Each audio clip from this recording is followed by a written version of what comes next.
Good evening, everyone. Thank you for being here.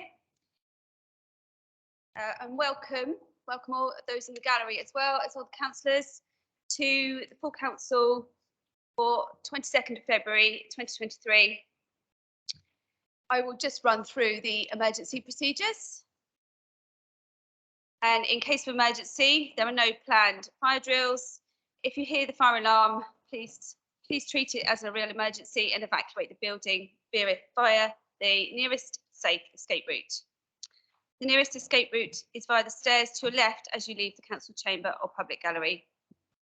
Exit by the door at the back of the building and walk across the inner car park to the evacuation point, to the pavement opposite the police station. The lifts can't be used in the event of emergency. Please do not re-enter the building until you're advised it's safe to do so by a member of staff. I'd like to advise both members of the public and press this meeting is being recorded and broadcast live. Mobile phones should be switched off unless they're being used for the meeting. Please only speak when I ask you to do so and speak clearly into the microphone. I'm going to invite Mr. Potter to read a statement. Thank you, Chairman, and good evening. Just a brief announcement to make. Councillor Pitcher has given his apologies and will not be in attendance today. Councillor Pitcher has resigned all his committee positions with the Isle of Wight Council with effect from yesterday. As court proceedings are still ongoing and have not been concluded, it is inappropriate for any further comment to be made at the present time. Thank you, Chairman. Thank you. I have apologies from Councillor Adams, Councillor Ellis and Councillor Pitcher. Are there any more apologies? Looks like we now go to the agenda, and the first item is the minutes from the full council held on 18th of January 23. I propose we approve those minutes. Do I have a seconder? Councillor Fuller? Is everybody happy to vote for those minutes and agree those minutes? Raise your hands. I think that's vote affirmation. Thank you.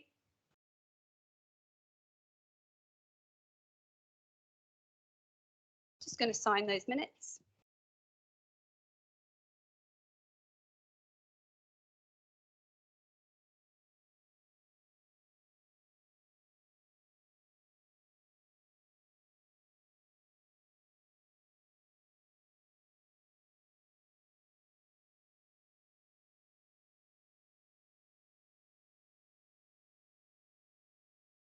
I'm going to move on to item 2, which is the declarations of interest. Is there any members who have a declaration of interest they would mention?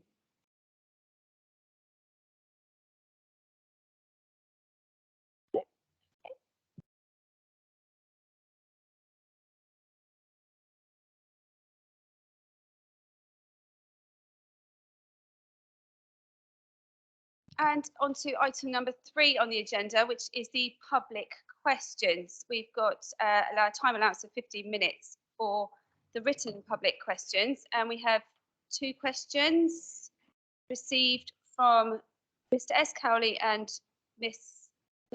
L. Blackledge. We have those questions here.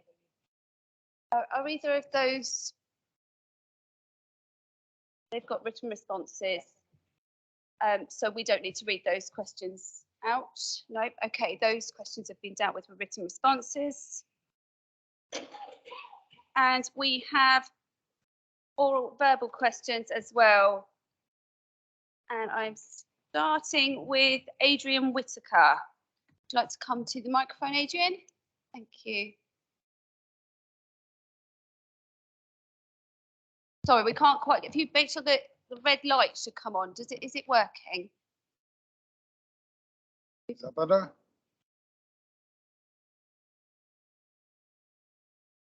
Hello? Yeah. Sounds like we've got you now. So good evening, Chairman, members of the council. My name is Adrian Whitaker, Deputy Chairman of Lake Parish Council. For many years now, we've been faced with a very dangerous crossing at Lake Tesco's. The parish council has written to Councillor Jordan and emailed him several times asking for a meeting at at the crossing. We never seem to get a reply. Would Councillor Jordan be happy to meet me and the chairman after the current roadworks at Lake Crossing, just to observe what residents have to face on a daily basis of actually nearly getting knocked over? Councillor Jordan, would you like to respond to that, please? Happy to do that. I don't recognise the assertion that I haven't replied. That's not how I operate, and I have replied on numbers of occasions to numbers of councillors. That's how I operate. But I'm very happy to meet whoever it is that we need to meet. It's a complex problem, of course. Mr. Whisker, can you make sure we've got your contact details afterwards so that you've got that? Okay, that's fine. Do you have a supplementary question? Only that can be done through the our chairman, Councillor Brading, as well. We can try and draw up diaries if that's helpful, instead of having a round of emails going around. I've replied to Councillor Brading, as I inferred just now. Happy to meet with anyone that needs to be there and wants to discuss it, Chair. Thank you, Councillor Jordan. Thank you, Councillor Jordan. Thank you. The next question I have is from Oliver McLean. Hello, Oliver. Hello, I'm Oliver McLean. I'm the Youth MP. Can you hear me? Hello, is that any better? Yes. Yeah, I'm here representing the Youth Council today, and we would like to ask, what is the impact on young people and future generations in this budget, and how are you able to determine this, and how are young people consulted? It's a question for Debbie Andre, I believe. Councillor Andre. Thank you, Chair, and thank you, Oliver. Good to see you here. The Isle of Wight Council has sought to protect children's services within this budget, given the statutory nature of this work and the importance that we as a council place on our children's future. This administration values the views of our young people and commits to involving the Youth Council in public consultations to help inform our decision making and as part of that process. In addition, when we actually came into the administration, there was nothing that actually considered the impact on our young people and future generations within our reporting template. And we have actually righted this wrong. So all of our reporting, our standard reporting templates now have a section, a dedicated section that considers the impact on our young people and the future. Thank you. Thank you. Do you have a supplementary question, Oliver? No. Thanks. Thank you.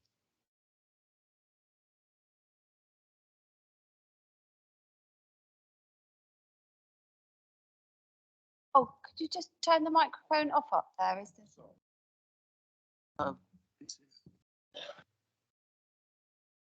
Thank you. That concludes public questions, and we're on to item 4, the Chairman's official announcements. I've got a quick report about what I've done in the last month since our last meeting, and I've attended several civic and community events, including the installation of the Archdeacon for the Isle of Wight, Reverend Stephen Daughtry, at Portsmouth Cathedral, and there will be an Isle of Wight service next week as well to celebrate that. I was pleased to be asked to be part of the opening of Building 41 in Northwood. This state-of-the-art sustainable working space is a great facility for the island and its businesses. There was a church service to officially launch the Isle of Wight Christians Against Poverty Debt Centre at Castle Hill Baptist Church. And this facility can support, advise and assist anyone with money concerns, and has a range of ways to help their clients.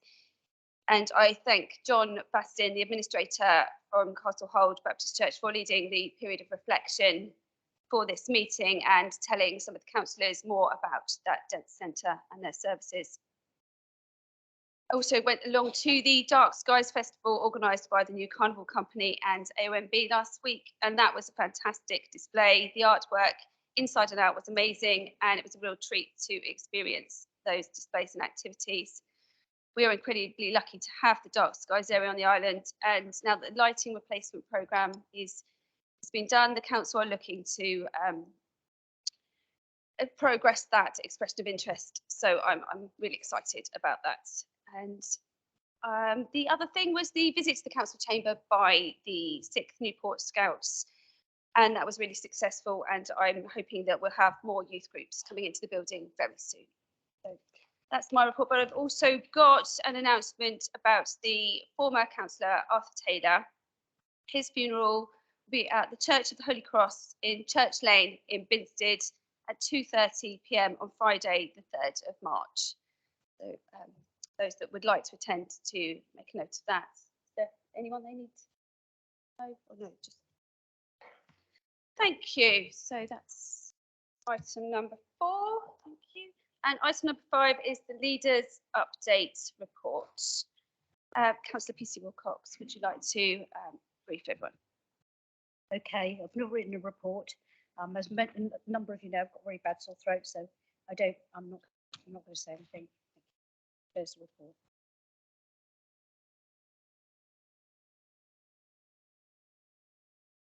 I invite questions to the leader on that report. Councillor Robertson. Thank you, Chair. Leader, in your report, you refer to the Harm to Hope, the government launched 10-year drug strategy.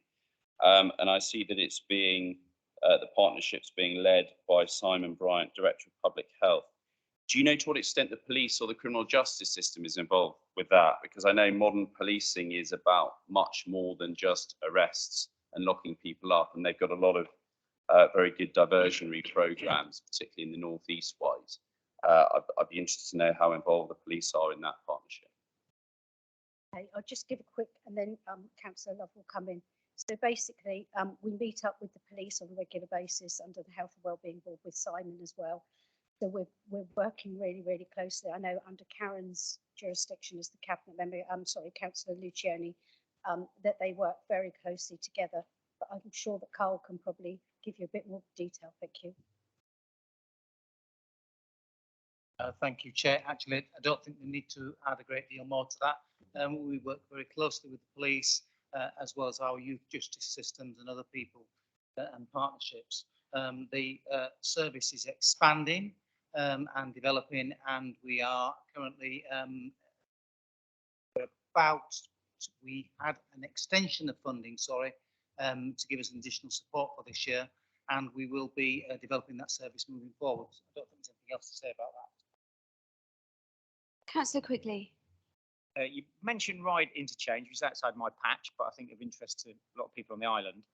Active Ledger have quite rightly been very vocal about what they perceive to be a lack of access for pedestrians and cyclists. Can you give some reassurance that that has been listened to and addressed? Thank you, Chair.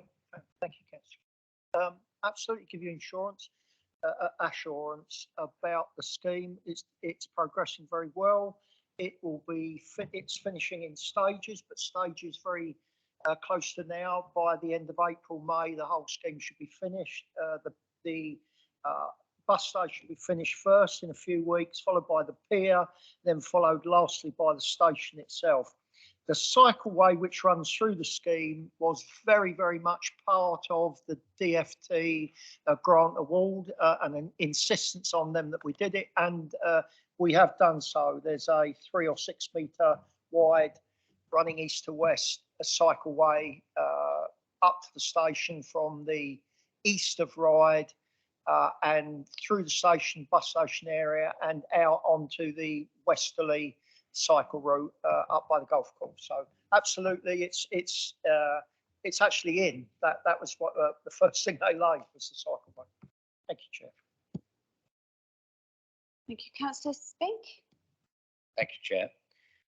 Leader, in your first paragraph of your report, you speak of the difficulty that a number of residents on the island have had during the winter, and also public services. Given the cost of living crisis and reduced government funding for public services, do you agree that the council should be looking at efficiencies that it can make to ease the situation, including whether it's appropriate for the council to maintain County Hall, Sea Close, and the accommodation which I understand is rented at Westridge? Thanks for this, Councillor Spink. It is something that I've raised with the Chief Exec. I was absolutely adamant, I was absolutely adamant that we had a review. We have a number of buildings, like you say, that we rent. There is gosh, what's it called? A consultation into the leisure centres and all of those sorts of things. What I would say is, under your administration, you were very good in putting forward about the Salix grants. And so in a lot of our buildings now, we do have solar panels, the heat source pumps, everything that is making efficiencies within. But certainly there is going to be a review, because it sickens me if we have got empty buildings that we're not using and buildings that we're paying for council tax, all of those sort of things. It's immoral, it's not right. So, but the Chief Exec has been given a very clear steer on that. Thank you. May I just have a quick supplementary? And that is, do you have There is any? no supplementaries allowed in this one. Sorry, Councillor. What a shame. Save it for later. I'm sure everyone. Councillor Lucioni. Before I ask my question, I just want to assure our council maybe we can have a chat about the question he has. I know we spoke about having a meeting, so let's arrange that. So, Leader, in your report, you make reference to the suicide prevention and mental health strategy.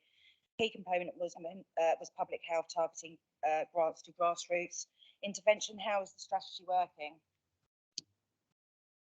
I'm going to refer this to the font of all knowledge and our champion for mental health, who is doing an outstanding job. Michael, could you respond, please? Thank you. There has been, over the last 2 years, very strong work with Health Watch and Public Health, myself as a champion, cabinet member, to develop a yearly grant programme, public health grants, to actually give money to all grassroots around the island to actually look at interventions and prevention within that. It was launched last year and has actually had some great success. One of the things was identifying gaps. One of the gaps was veterans. We have nearly 14% of islanders are actually veterans, and up about 2 years ago, there really wasn't mental health services, particularly supporting that particular group. They now have a very successful hub in Rye. They have a mobile service as well. And in fact, that's moved on to actually have a veterans hotel down in, particularly provide accommodation or days for veterans and their families in stress. Another area was men. Men are 4 times more likely to take their own lives, times are less likely to ask for help. And actually, on the island, 80% of suicides are actually, there's now 1 or 2 very good projects, one particularly called Men Only, Isle of Wight Men, that is actually out there supporting men on a daily basis, and has started to affect. One of the gaps of funding last year was particularly children and families, and I can actually say, because it's hot off the press, we actually met yesterday targeting 13 including projects around the island that are specifically helping. One of the really good things was that a number of parents' associations in schools develop mental health families that are particularly under stress. That are going to be launched, I think that'll be announced probably in the next few weeks, so I can't give specific details out of this meeting. But it is actually starting to have effect, because if people can remember, one of the very strong criticisms that I had for many years was that the suicide prevention strategy didn't have interventions. It had a lot of statistics, a lot of numbers, but it didn't actually have some interventions. And what we've learned by these funds, by giving a small amount of money to a self-help group, that gives them the credence to actually go on further. And actually, a lot of the projects we helped last year have actually, if they've had £2,000, they're now getting £100,000 from different sources of funding. It's given the platform of recognition. And I've worked very strongly with the chair of Health Scrutiny as vice chair in this whole argument of getting money at grassroots groups. So I now feel personally, and I know John does, that actually for the first time we've now got real interventions, and we are now actually seeing people who are moving to positive solutions in their life, away from negative ones, which ultimately could be taking their own life. Thank you, Councillor Lilly. Councillor Garrett next, please. Thank you, Chair. You referred to the what sounds like an excellent event you had with young people recently, and discussion of the democratic process, and you reference in your report the big day when they become eligible to vote.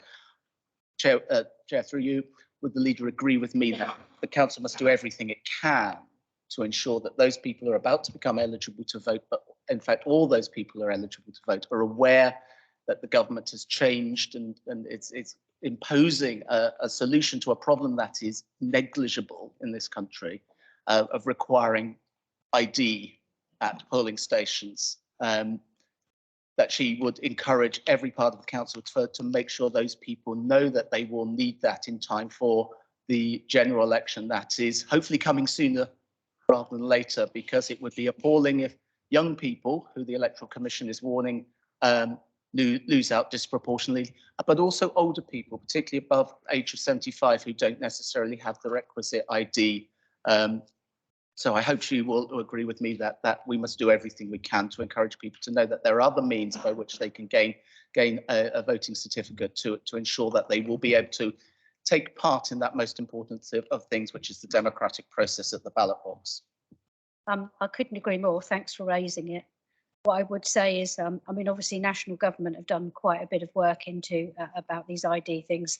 I think obviously as the time becomes nearer, it will be absolutely, it'll be everywhere in the papers. It'll be, and we can go around the youth council. I'm sure we'll pass things around. We will make sure that we have a very good comms team so that we can pass it on to all our town and parish councils to disseminate it out to as many people as possible. Yeah, because I mean, it was only recently that I had a photo ID because I changed my old paper driving license. So yeah, I'm one of them oldies. Thank you. So Andre, did you want to add to that? Yes, thank you, Chair, and thank you, Councillor Garrett. Just to add to that, we have been working very closely with both the Youth Council and one of our island schools, and we have arranged a meeting for members of the Youth Council to actually go into one of the schools as part of a politics class. So just to reassure you, there is work ongoing. Thank you. Thank you. Councillor Lever, next, please. Thank you. Thank you, Chair. I'd like to know a bit more about Building 41, if possible, and just what essentially makes it a real step up in business accommodation. I'd be particularly interested in what sustainability credentials it may boast. I did enjoy that visit down there because there was a real buzz and it's a very beautiful building. But I'll hand over to Councillor Jones-Evans, who's been responsible for all of that. Thank you. Thank you for the question. I just want to say thank you to everyone who came to the opening. I think it was really enjoyable. I think to be in such a modern building that didn't feel like a traditional municipal building either. I felt quite cool and trendy place to be really, and I think the coffee machine was pretty popular as well.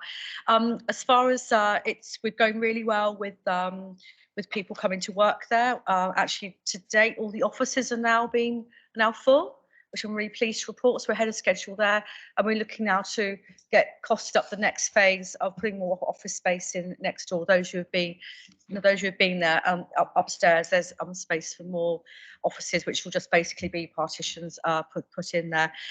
Those who have been there, it's actually got a very, very modern heating system. And as far as sustainability goes, Councillor Lever, of course, the whole building was a refurbishment. It wasn't a new build. I mean, as we know, in building terms, that's the most efficient way to do something, is to reuse a building. And I know we also had some ecological consultants that helped us with other elements of the building as well. So, and of course, people sharing spaces makes more sense than people having single offices as well. But no, really great. Great facility, and we're busy running the very popular free business courses there. So, I do encourage anyone who's got small businesses in their ward or knows of people that are in entrepreneurial and looking for space. Not only that it's a very popular place now for the co-working and very reasonable costs as well. Given that it's the end of our European funding as well. So sorry for overrunning, Leader, but yeah, go and check. And if you haven't had a go, just go and have a look. I'm happy to take anyone for a visit around there if you like. Thank you very much. That's the end of the Leaders' question time. And that brings us on to item 6, the budget and council tax setting for 2023-24, future years forecasts. Please bear with me on this because I think there's a bit complicated and lots to go through and amendments, and I want to make sure everybody gets to speak at the right time. But firstly, there have been 2 alternative budgets submitted and published. Councillor Brodie's alternative budget was the first of the 2 submitted. I invite the Leader to move this forward, that all budgets are proposed. Move. Is there a seconder? Councillor Stewart. And Leader, would you like to speak on this, please? I certainly will not, but Councillor Jarman will. Thank you.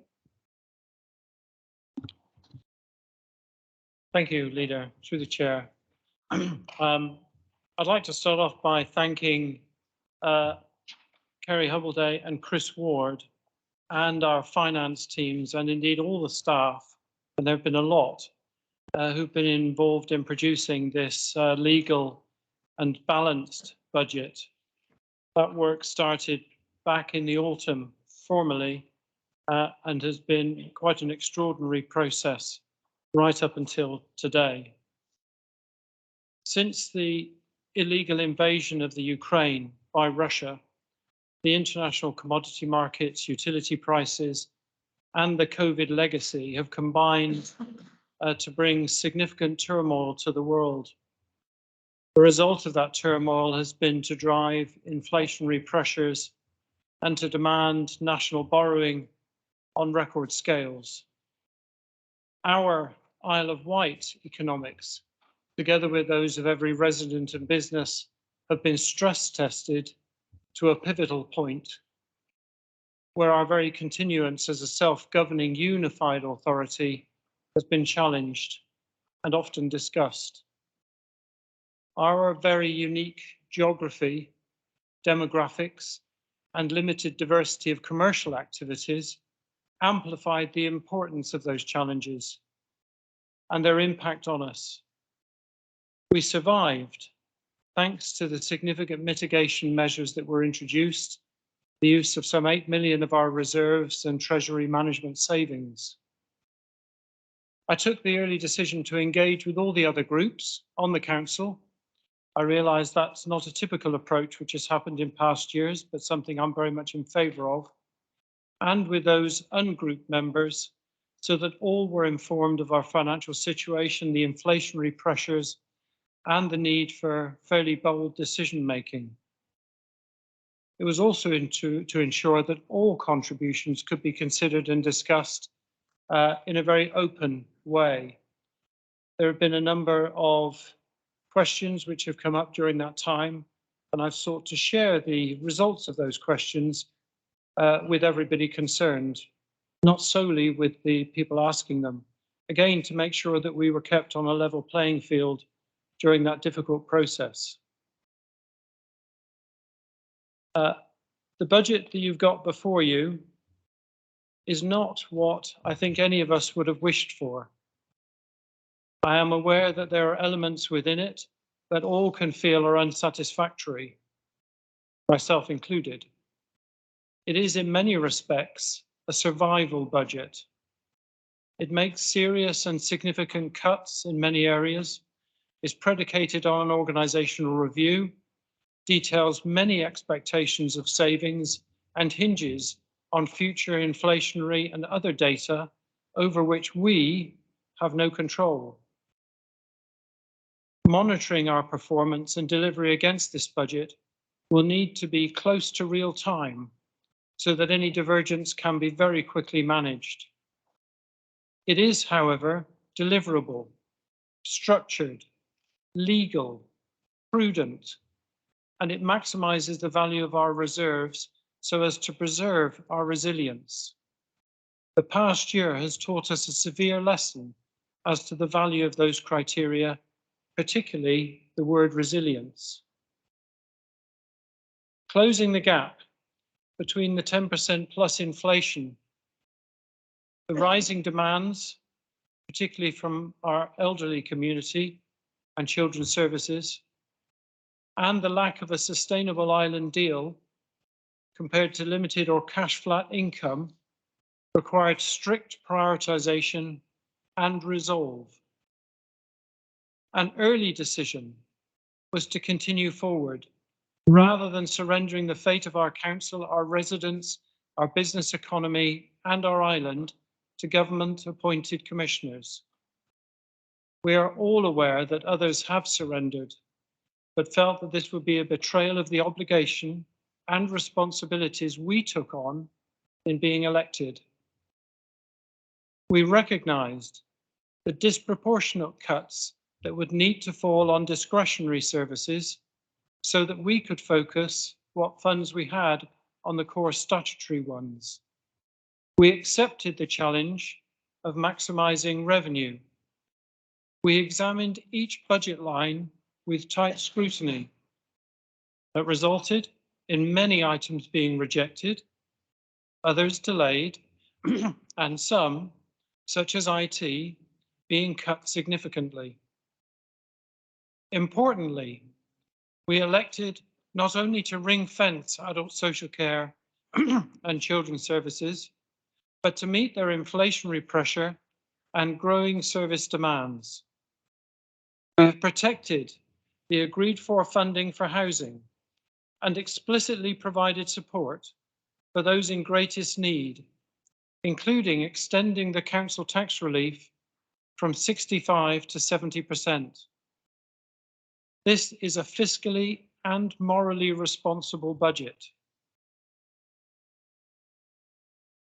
I am aware that 2 proposed amendments have been put forward, and I've read the full impact analysis of each from the respective officers alongside the very definitive views of our 151 officer. Although each proposal contains very laudable objectives, the sources of funding and the impact analysis demonstrate that they expose the council to a greater financial risk, introduce structural deficits that will persist, diminish our resilience at a time of continuing threats, and bring greater exposure of our data and systems to attack, such is the judgment of each of the officers who've been involved in that analysis. I therefore cannot support any measure that increases the financial instability of the council and exposes the security of our services, and I will therefore be voting against them, as I believe every responsible member should do so. In summary, you have before you a budget that protects adult social care and meets their growing challenges with 7.6 million of additional spending, an increase of 11.6%. It protects children's services and meets their growing challenges with 4.3 million of additional spending, an increase of 14%. It maintains the council funding potential targeted at delivering housing affordable to islanders, incorporates relief for those in the greatest financial distress, and demonstrates the prudent and moral basis upon which these decisions have been made and will continue to be made. I therefore move the recommendations in the budget paper and hope that every member of this House will take those words seriously in terms of our situation, our opportunity, and our resolve. Thank you. Thank you, Councillor Jarman. Councillor Brodie, would you like to speak on the budget proposals and your proposed amendments? Thank you, Chair. Yes, I would. This is the 16th time in 18 years that I have brought an amendment to the budget. On a couple of occasions, I've been successful. The vast majority of the time, my views are rejected. I come here representing the ward, which you know what sort of ward I represent. I have a duty to represent those people as effectively as possible. Not for me, silence in this chamber, it is to represent those people. I think I do that strongly and effectively. Every year of those 18 years, I listen to speeches like Councillor Jarman's, designed, crafted to scare the living daylights out of you. Certainly since 2011, the first austerity budget brought in by the former leader of this council, David Pugh.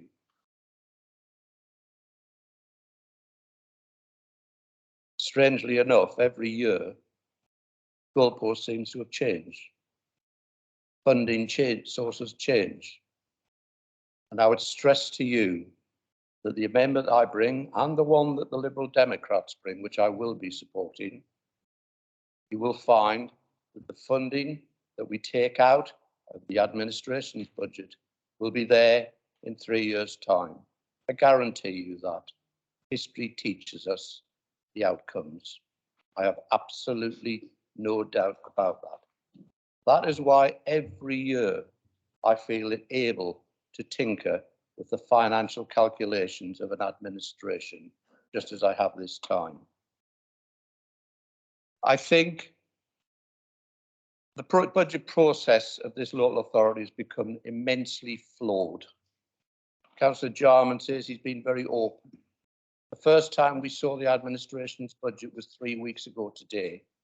That was the day when it was published for the budget cabinet on the 9th. An opposition member isn't able to work with any certainty until the day after that, the 10th this year, the 10th of February, 12 days ago. You then have to go the rigmarole of getting approval from the Section 151 officer in a very short period of time. And then what I consider the entirely non-objective assessment that is given to your amendment. Now, that is entirely unsurprising, given that the Section 151 officer works day to day with the administration on their budget proposal, but does not have anything to do with certainly an unaligned member like me until that period of time. And in that period of time, it becomes very difficult to come up with the sort of proposals I would like to have done. I didn't want a 5% increase. I run a very small budget on Newport and Carisbrooke Community Council, where we've frozen our precept for next year. And look at some of the other councils around the island with their 90s, their 49s, their 10s, there are 55, I think it was, in Freshwater. I run it carefully. And I believe that if I had my hands on things, we could have produced a council tax increase of less than 5%. But I haven't got the time to do that. I haven't got the information.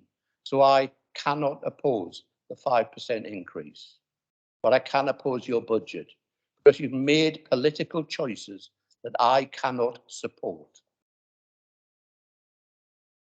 Most importantly, the abandonment of support for the local stroke support service on the island, I think, is an absolute disgrace for an administration that has claimed to want to work for islanders.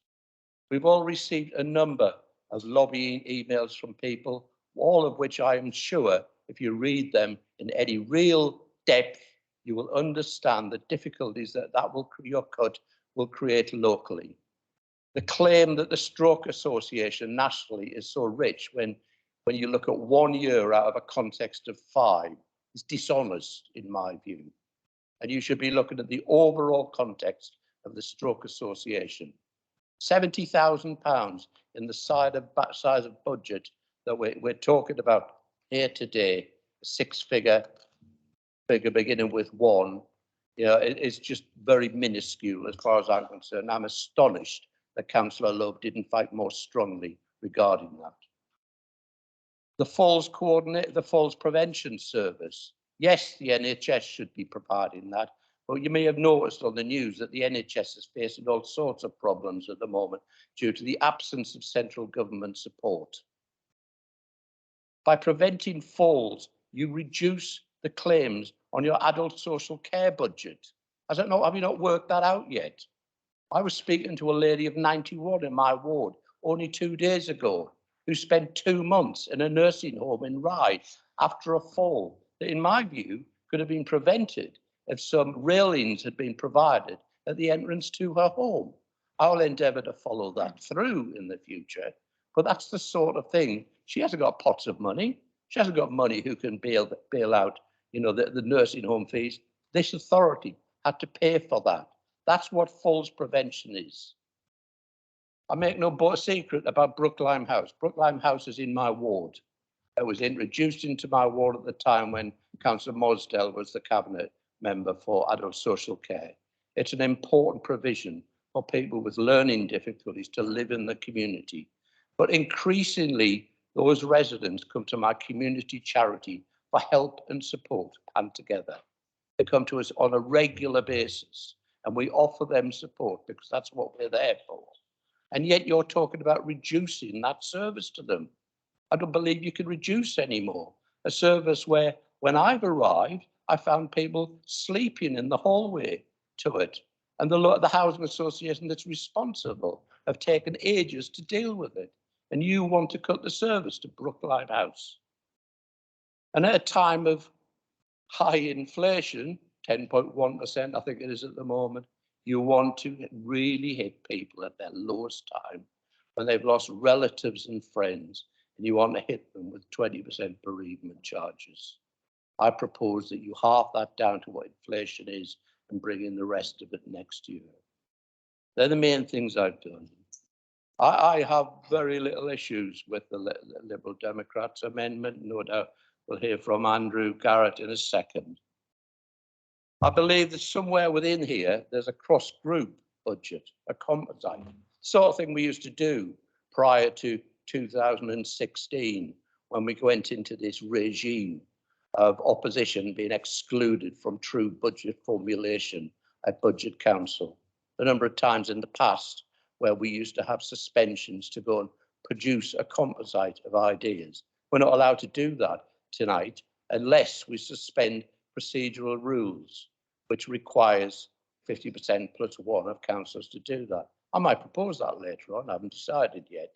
But I believe there is a majority in this chamber who wants to maintain the support for the service to stroke victims, who understands what I'm saying about falls prevention, who understands what I'm saying about bereavement fees, and understand what the Liberal Democrats are saying in their amendment. But no, Councillor Jarman says he's rejecting it all, even though allegedly he was listening to us all before giving us his budget 3 weeks ago. I would urge finally that in the future we need to open up this budget process properly. We need to take away the hurry out of the process. I would suggest as part of the constitutional review that the budget cabinet is brought forward at least by a week, maybe 2 weeks every year, so that the papers have to be published in plenty of time so that we can see it, so that the public can see it, so that we can have true accountability and transparency. And maybe, just maybe, arrive here today without this, frankly, this farce of us desperately trying to get amendments through that have been condemned out of hand by the Section 151 officer. We go through this farce every year and have done since 2016. So therefore, I just urge you all to support my amendment, to support Councillor Garrett's amendment, and with them, we can probably agree the whole budget. I think that is the way forward. It will create a problem for chief officers, that's what we pay them for. It will create a problem in 3 years in terms of the capital programme. But I would say to you, what is more important to you when you first got elected to this council? Providing laptops and mobile phones for staff, for supporting people who've had strokes, trying to prevent people having to go to nursing homes because for unnecessary falls, or charging an extra 20% on bereavement fees or such like every year. Is that why you were elected? I certainly wasn't. I'd like a new laptop. I'd like a new mobile phone. I live with what I've got. Thank you very much. Thank you, Councillor Brodie. I now invite Councillor Garrett to speak on the budget and his proposed motion. Thank you. Thank you, Chair. So much has changed since this time last year. There's a Liberal Democrat group. I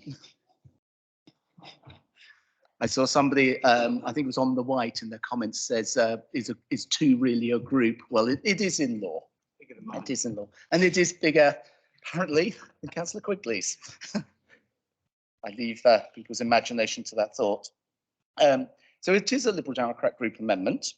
But first I should give my thanks to Councillor Jarman, who has had extensive discussions with me and my colleague, Councillor Stewart, has answered many, many questions about the budget that emerged, what, 2 or 3 weeks ago.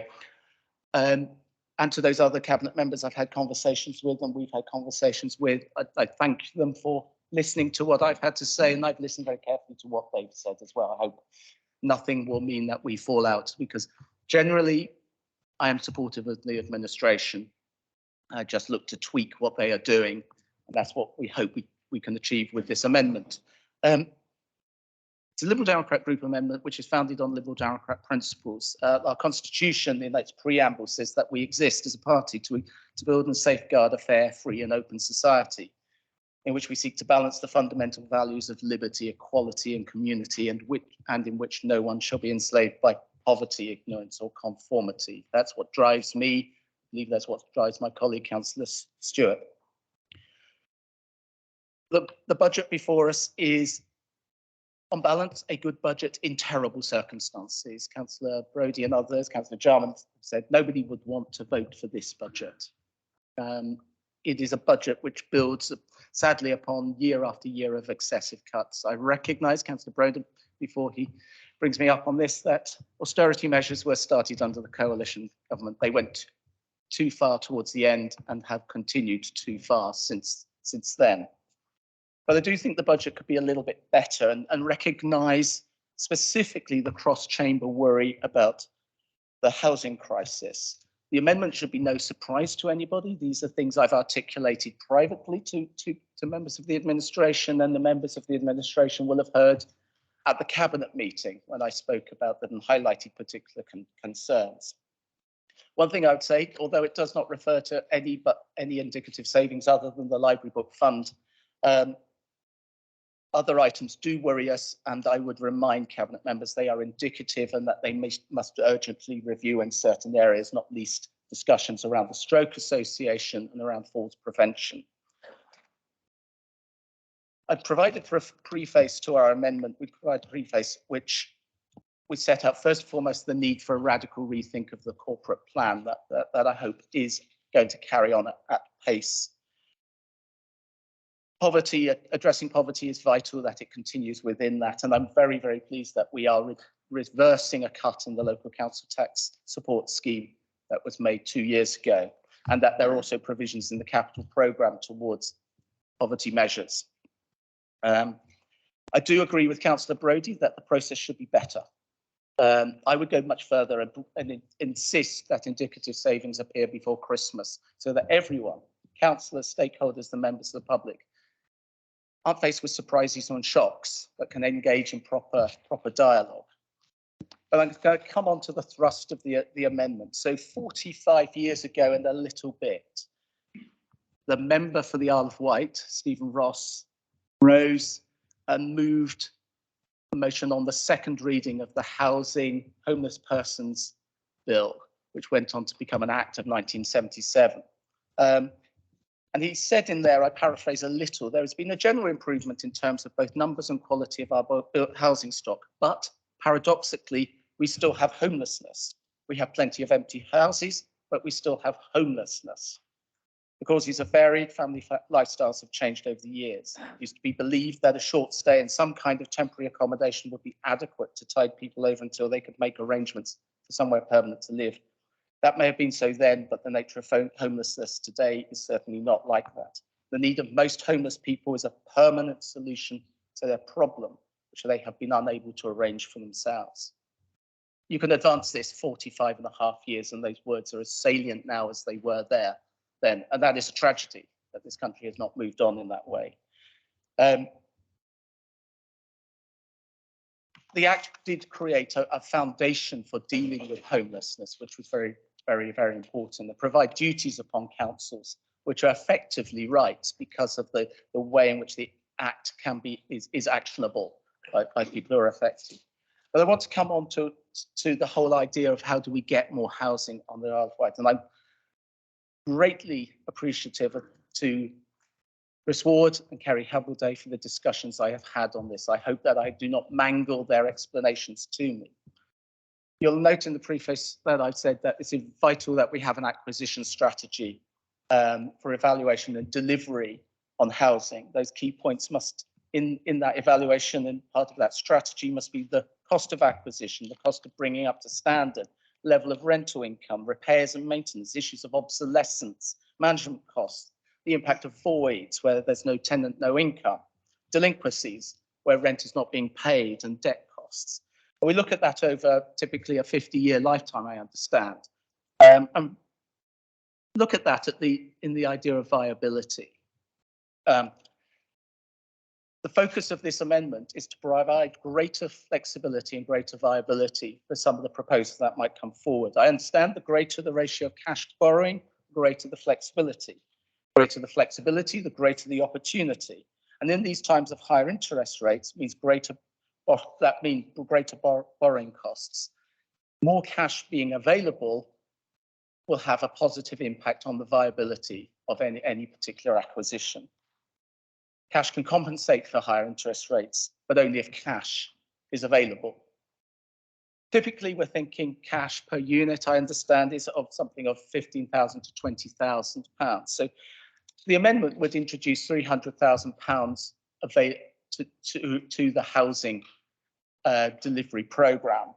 And that would not only accelerate the delivery of homes, but also provide for more homes. A simple calculation, of course, would be of 15 more homes, but there would be knock-on positive feedback effects, I believe, in doing so.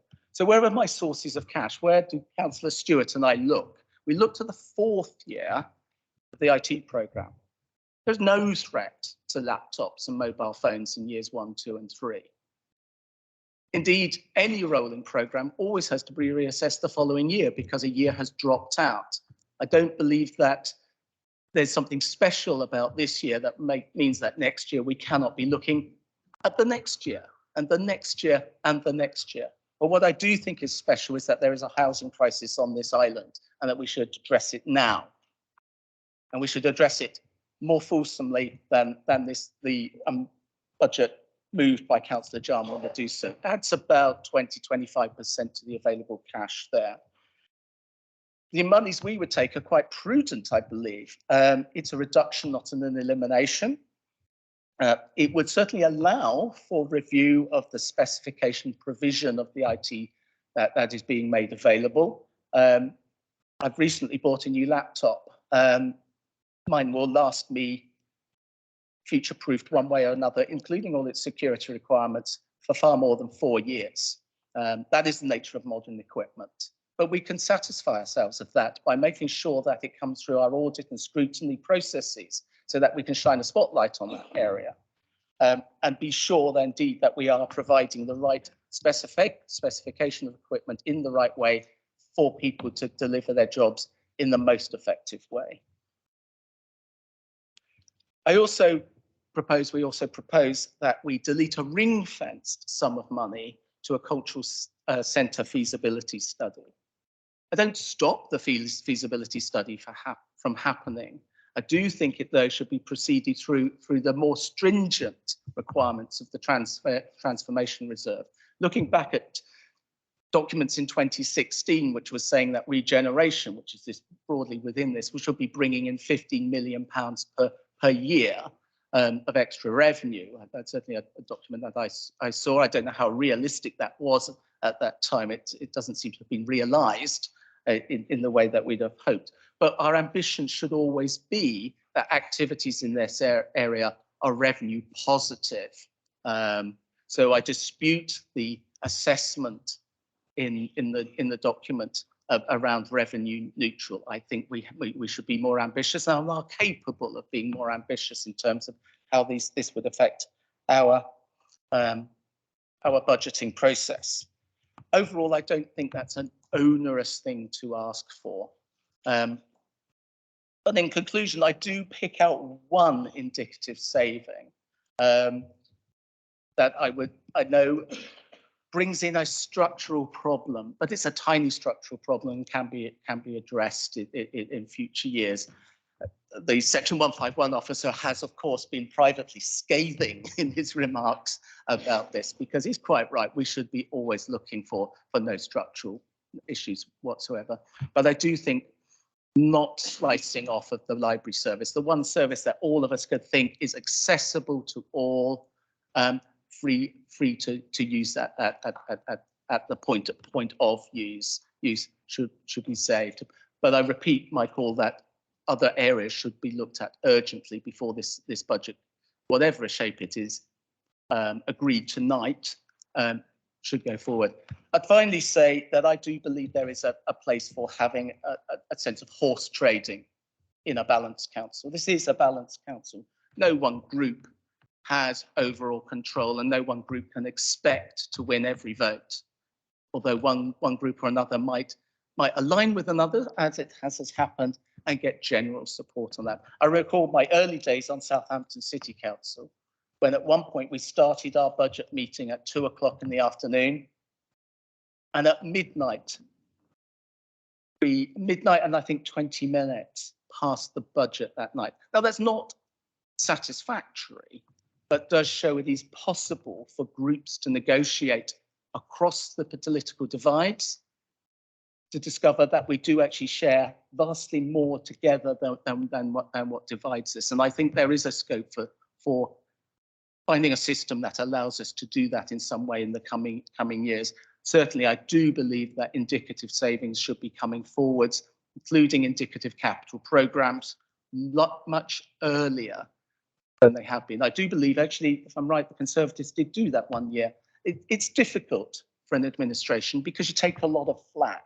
I know from my time in administration in another council, you take a lot of flack, but you have a better informed budget at the end of this. So in conclusion, the question is, do you believe in the dream of Stephen Ross, the island MP, who I believe was in modern times the best MP that this island has had, that all people deserve permanent, high quality homes? And will you go that extra step to build upon your own plans on this side amongst the alliance to add to that, and on the other side to commit to that? And I've heard people saying on the other side that they are very, very keen to addressing that problem. I look forward to the debate and the views that will come forwards. Thank you. Thank you, Councillor Garrett. And thank goodness we don't have until midnight, but we are allowed to extend for 1 extra hour should we need to. I now invite other group leaders, Councillor Robertson and ungrouped Councillor Quigley. But I've got 15 minutes and I'm guessing that's between you. So is that each? That is each. Just wanted to check that. You don't have to take that 15 minutes, Councillor Robertson, but if you'd like to go first. Thank you, Chair. I'll start by addressing Councillor Brodie's budget amendments, then on to the Liberal Democrat amendments, and then on to the substantive budget. Councillor Brodie, as ever, makes a very compelling case for what he has put forward. The two major items there, I think, from my perspective, reinstatement of the falls prevention and reinstatement of the social care stroke support. It's been clear over the last few weeks that there is a significant breakdown in communication between the council and the stroke support. I think every councillor has received communications from the Stroke Association. I do find it remarkable that Councillor Love has devoted quite a lot of time to rolling the pitch here, justifying the cuts to the Stroke Association, and as it happens, justifying the cut to patient travel across the water, but at the same time, he's going to promote more of it next year, having reduced the budget down to last year's use. I would have hoped he would have devoted more time to trying to address the disagreement between the council, the Stroke Association, and to explore opportunities for the NHS to provide some of this funding. What Councillor Brodie's amendment in this regard would do is maintain that money in the budget so that when the Stroke Association's contract expires in, I think, May or June of this year, Councillor Love and the Cabinet can negotiate. It does not compel them to continue with that contract, but it does give them the option to do so because the money will be in the budget. And I would hope that they will be able to find some common ground where the money can be found either from the council or from the Stroke Association or the NHS or a combination of all three. And for that reason, I'll be backing Councillor Brodie's amendment tonight. Clearly, I could talk a lot more on the detail, but Councillor Brodie has done that, and I largely agree with the majority of what he said, particularly on the detail of his budget amendments. Turning to the Liberal Democrat amendment, again, Councillor Garrett always speaks eloquently, and he speaks particularly eloquently on his reasoning for the Liberal Democrat set of amendments. I think in here, the most significant sum is equity capital for a new housing company. Now, this has become the Cabinet Member for Housing's latest favourite excuse for why the council doesn't deliver affordable housing. I think the chair of Corporate Scrutiny Committee gave him the idea a couple of months ago. The reason that there isn't enough money in the housing company. Well, there's £40 million available for borrowing. There was £5 million for borrowing intended by the Cabinet Member for Housing this last year. Not only has he borrowed not 5 million, not 1 million, not a single penny, there is no plan, no business plan for this housing company. And it remains dormant, and it forgot to file its accounts on time in September. Equity in the housing company is not the reason we haven't seen any borrowing or any affordable housing being delivered. However, Councillor Garrett has posed a question. And the question he has posed is money for the housing company, money for affordable housing, to house islanders on this island in need, or money for ICT equipment and a new cultural centre. That's the question he's put. And for me, there's only one answer for that. And the money must be for affordable housing. And Councillor Quigley and Councillor Stevens have no option, given what they've said in recent weeks, to back the Liberal Democrat amendment, as I will be doing. It's Councillor Stevens' favourite excuse, and Councillor Garrett has just given you the money you were looking for. So I look forward to Councillor Stevens backing it, as I will be doing. Finally, on to the substantive budget We don't know how and to what extent it will be amended. If it will be amended by both Councillor Brodie's amendment and the Liberal Democrat amendment, it will be a better budget. It will be improved. I'm grateful to Councillor Jarman for engaging with me and others on this, and I know he's worked extremely hard on it, as have the finance team. The issue I have with the budget, and I accept that it is legal and it is balanced and it is delivered in very difficult circumstances. And I agree with Councillor Jarman, the most difficult circumstance is inflation driven by war in Europe.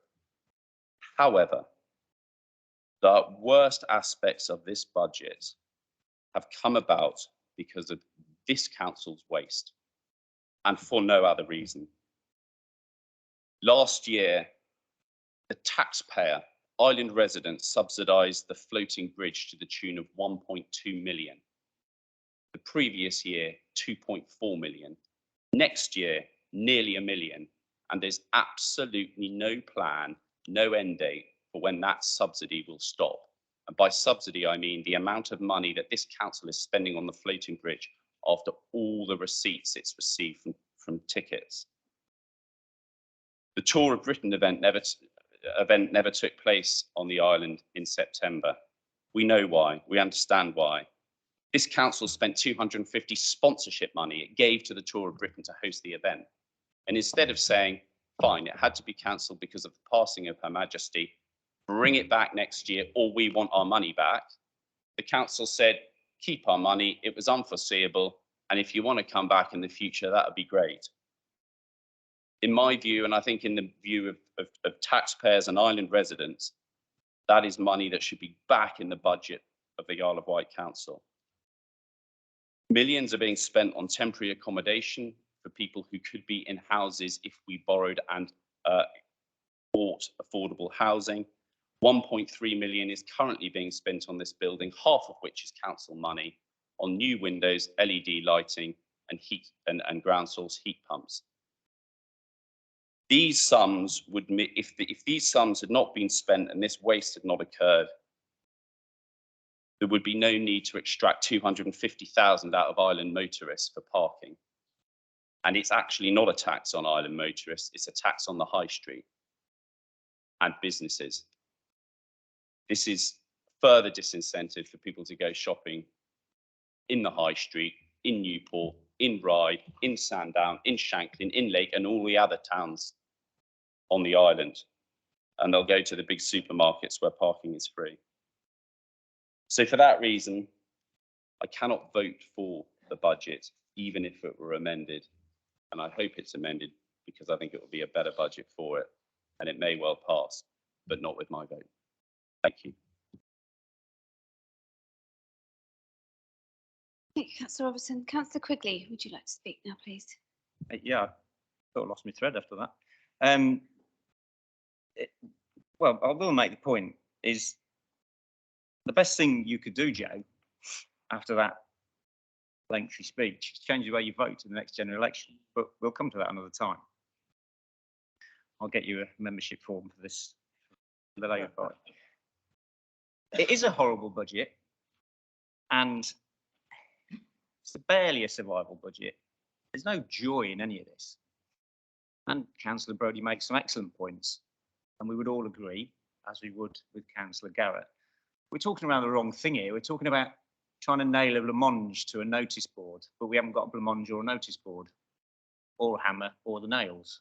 We should be discussing how we're spending additional revenue on better services for our residents, and we're not. It's a managed decline. The easiest thing to do would be to abstain, wash my hands of this and say I don't want anything to do with it. But looking at what's happened in Croydon is the commissioners have come in, taken over, imposed 15% council tax rise.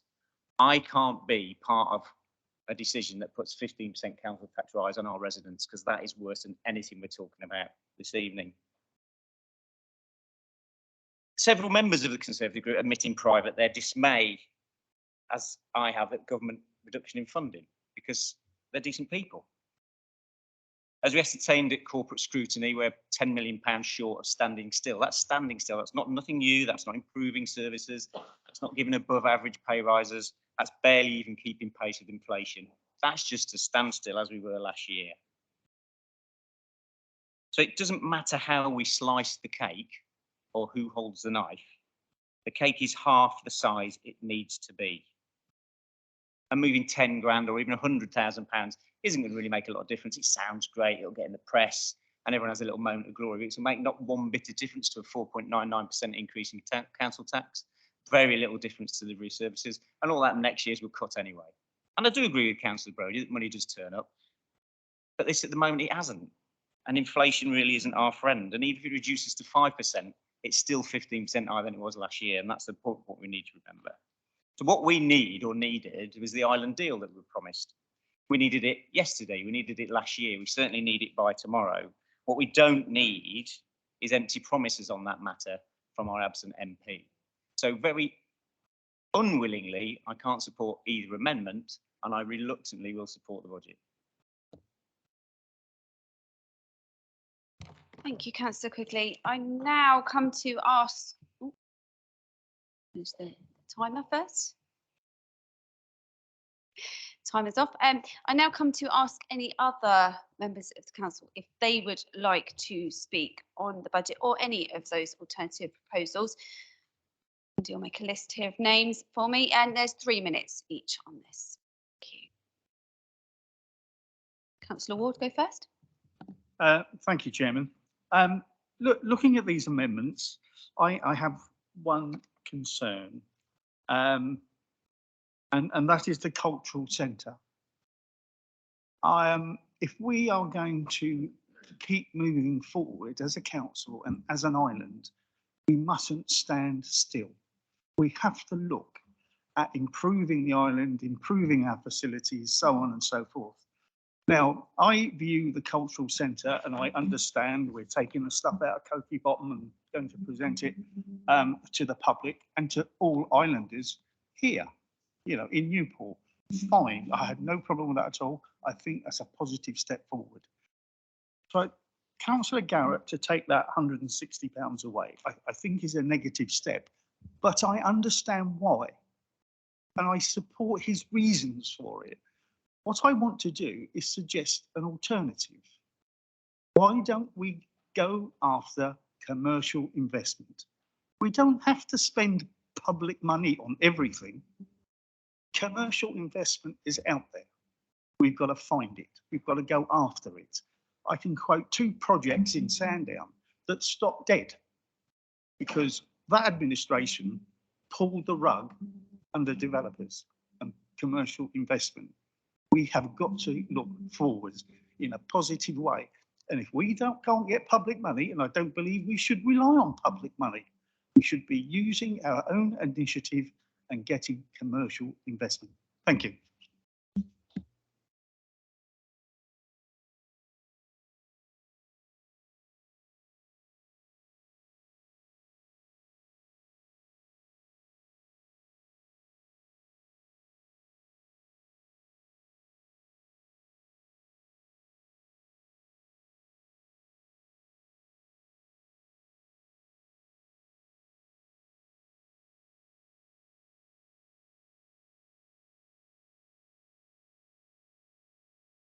Councillor Peace next, please. Thank you, Chair. I agree with both of these amendments. Fundamentally, I think they're vitally important. My only issue with both of these amendments is that you're both picking on IT. It's an easy target. It's perceived to be an easy target. Councillor Garrett, you said earlier that you just bought a brand new laptop. It's going to last you for 4 years and it's going to be perfectly secure. It's not. I work in cybersecurity. I've worked in cybersecurity in my own business since 2013. I've worked in digital investigation since about 2005. I can fundamentally state that your IT will not be secure after 4 years. And in any event, all equipment should be being replaced at around about 4-year point. So you cannot cut the IT budget. We only got through COVID and working from home because we made significant investments in IT prior to COVID happening. If we hadn't have done that, we would not have got through COVID like we did. That is down to the IT department and it's down to investment. You cannot cut it. It's an enabler for all business. It increases productivity, and actually it makes us secure. If you invest in cyber, invest in IT, we remain secure, and we don't have silly data breaches. I've just looked at some figures, and in the last 5 years or so, there have been 33,000 data breaches in local authorities in this country.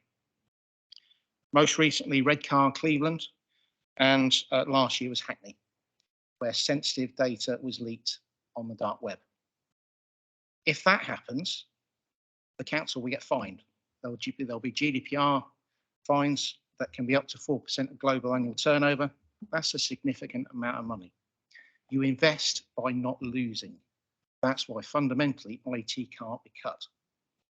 Now, with these two amendments, if we can find an alternative way of saving that money or cutting from somewhere else, I'll agree with it. At the moment, I'm going to have to abstain on those amendments. Thank you. Councillor Bacon.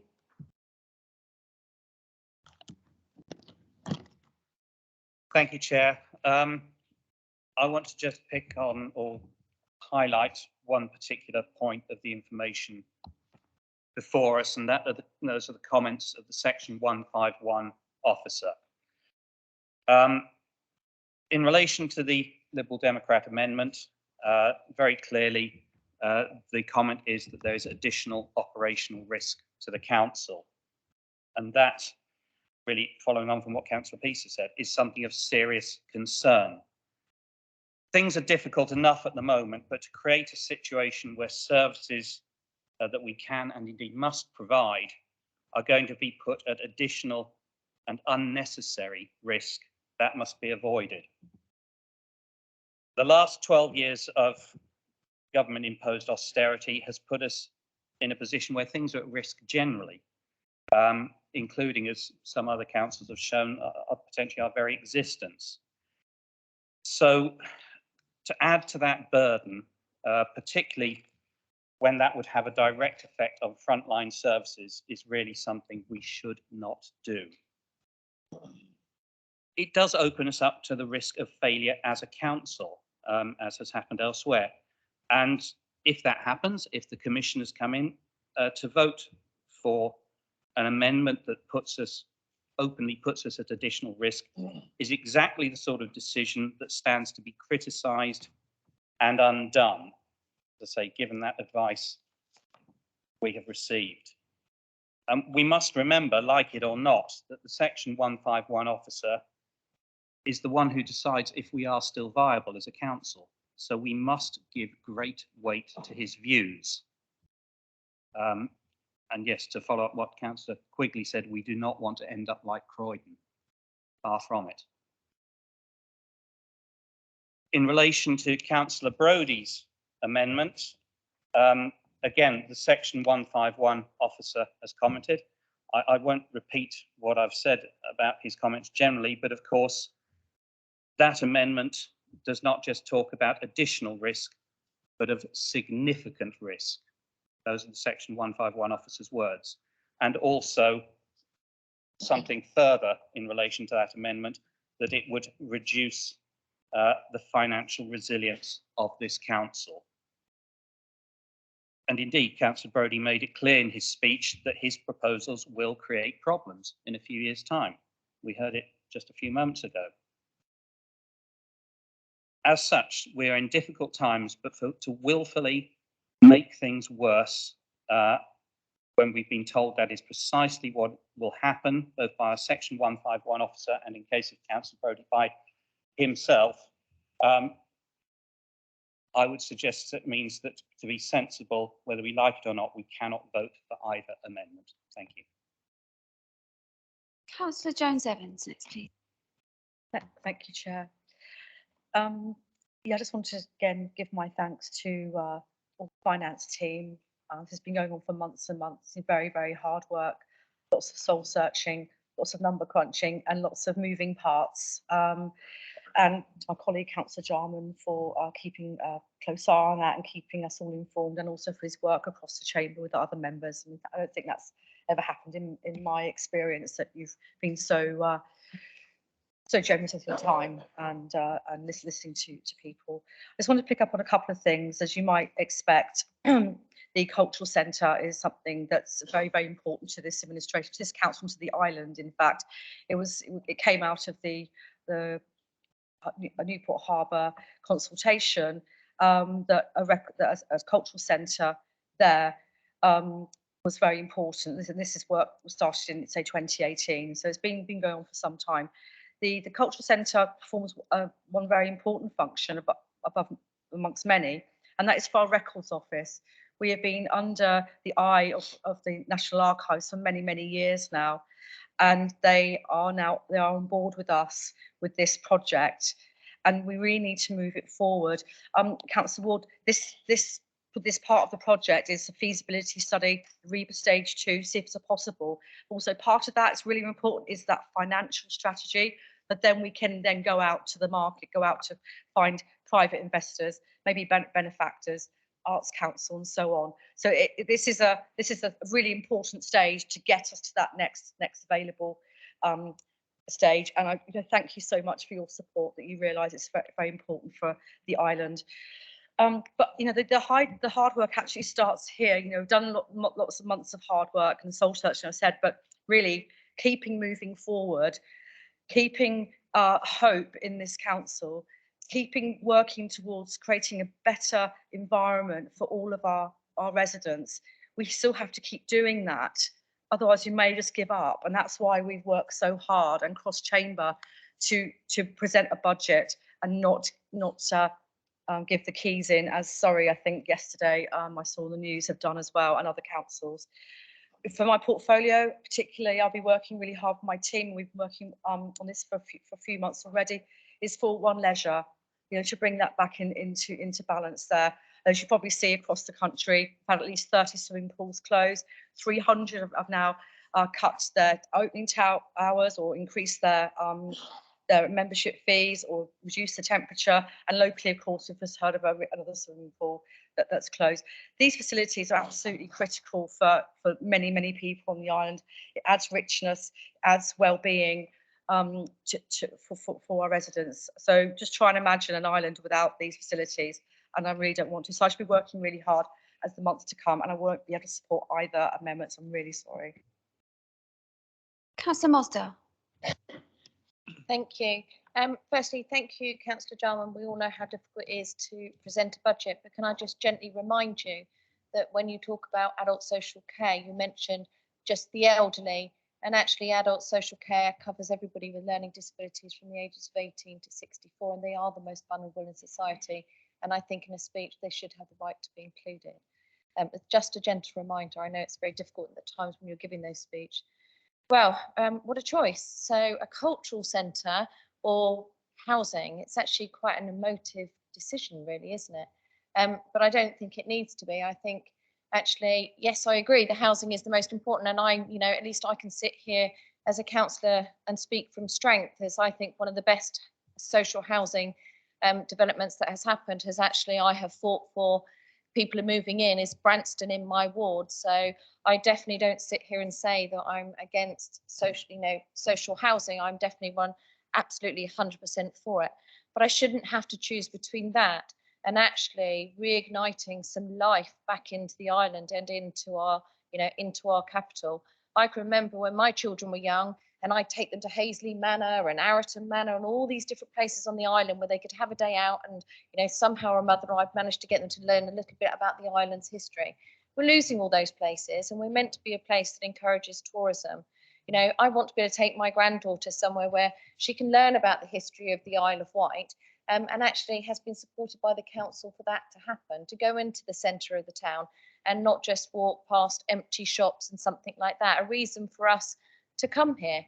It'll actually, I think, that will unlock. We all know how complicated it is getting funding out of different departments. So if it means a choice between housing and a cultural centre, well, I shouldn't have to make that choice. It is really difficult, and I think I'm going to have to go with a cultural centre because I know that there are enough bits within the budget that we can manipulate to make sure that we get the housing company up and running. We all know that it's so important. So I'm sorry, as much as I love listening to Andrew speak, I think it's a very difficult choice, but actually I think the cultural centre in our capital and Ireland is desperately important for tourism and also for the future of our children to learn what their heritage is on the island. And I would definitely be supporting Councillor Brodie's. I think the Stroke Association is really important. I don't think we should say that nationally they're a really wealthy company, so they should fund it themselves. And I was really disappointed that actually we haven't all been jumping about and saying more about patient travel. You know, we all know that it is for the NHS to fund. You know, Councillor Love and I have crossed swords on this on many occasions, but now we're actually seeing from the same hymn sheet, basically, that the NHS should fund transport across for health travel. But we need to give them some support as well. Thank you. Thank you. Councillor Churchman. Thank you, Chair. I wish to support Councillor Brodie's two particular things at the beginning. First of all, the falls prevention. After all, surely prevention is far better than cure. Falls can be disastrous, especially for people that are probably over 55, 60. But the stroke support, I'm really surprised at. Recent article published by the government, I might add, says that the reason 50% of people over 50 have not gone back to work after COVID is not just because they took retirement and found they liked it. A very large proportion of those people, in fact, have ended up as long-term sick. They're long-term sick because COVID took away their access to stroke therapy, to cancer, to heart problems. So by concentrating on COVID as we did, all right, we needed to do it, but however, so much other stuff has been sidelined that an awful lot of people now are long-term sick. Instant access to stroke recovery services is essential to get people back on their feet and back having a normal life and possibly back into work. Long-term sick is not something we really want to encourage. Thank you, Chair. Thank you. Councillor Brodie. Thank you, Chair. I'd like to thank Councillor Jarman for the work that's gone into this budget. I know for working Councillor Hutchinson for 4 years, the amount of work it has come to put a budget together this year probably as hard as ever. And all cabinet members had to make some really tough decisions, as I did for 4 years. It's not nice, not easy, but it has to be done. Councillor Brodie's amendment, I will fully support it. I think to take the stroke support contract away is criminal, and I think that is definitely, you know, certainly should be staying in the system as the falls prevention. I'm also aware of Brookline House and the great work they do. I take Councillor Peace's on board about the IT side. I think that's important as well, but I will certainly be supporting Councillor Brodie's amendment. Councillor Garrett's amendment is a little bit more complicated because I think the Isle of Wight desperately needs a fantastic cultural centre. It'd be brilliant. All the archives we've got on the island, having one centre, people can go and visit, absolutely brilliant. But what we've got on this amendment is a choice between housing and a cultural centre. I have to support the housing bit, so I would have to support the amendment reluctantly, because I do really think the culture centre would be a fantastic thing. The Isle of Wight desperately. 160,000 feasibility study, too much money. There's a lot of money for feasibility study, but given the choice, I would support the amendment on that basis alone. The main budget is always tough. Maximum council tax. A lot of people across chamber said they wouldn't do that and didn't support it in the past, but we are now where we are. I look at the individual. Councillor Love's got a very difficult portfolio to manage. It's the biggest one. Tough decisions. We talked about the falls, talked about the stroke. Touching cross-Solent travel, NHS should fund it. They don't. To cut that level of support, I think is wrong. And obviously, children's services. I know Councillor Andre's very hard to find cuts in the service, and I totally respect the great advice and support you get that Steve Crocker gives to you.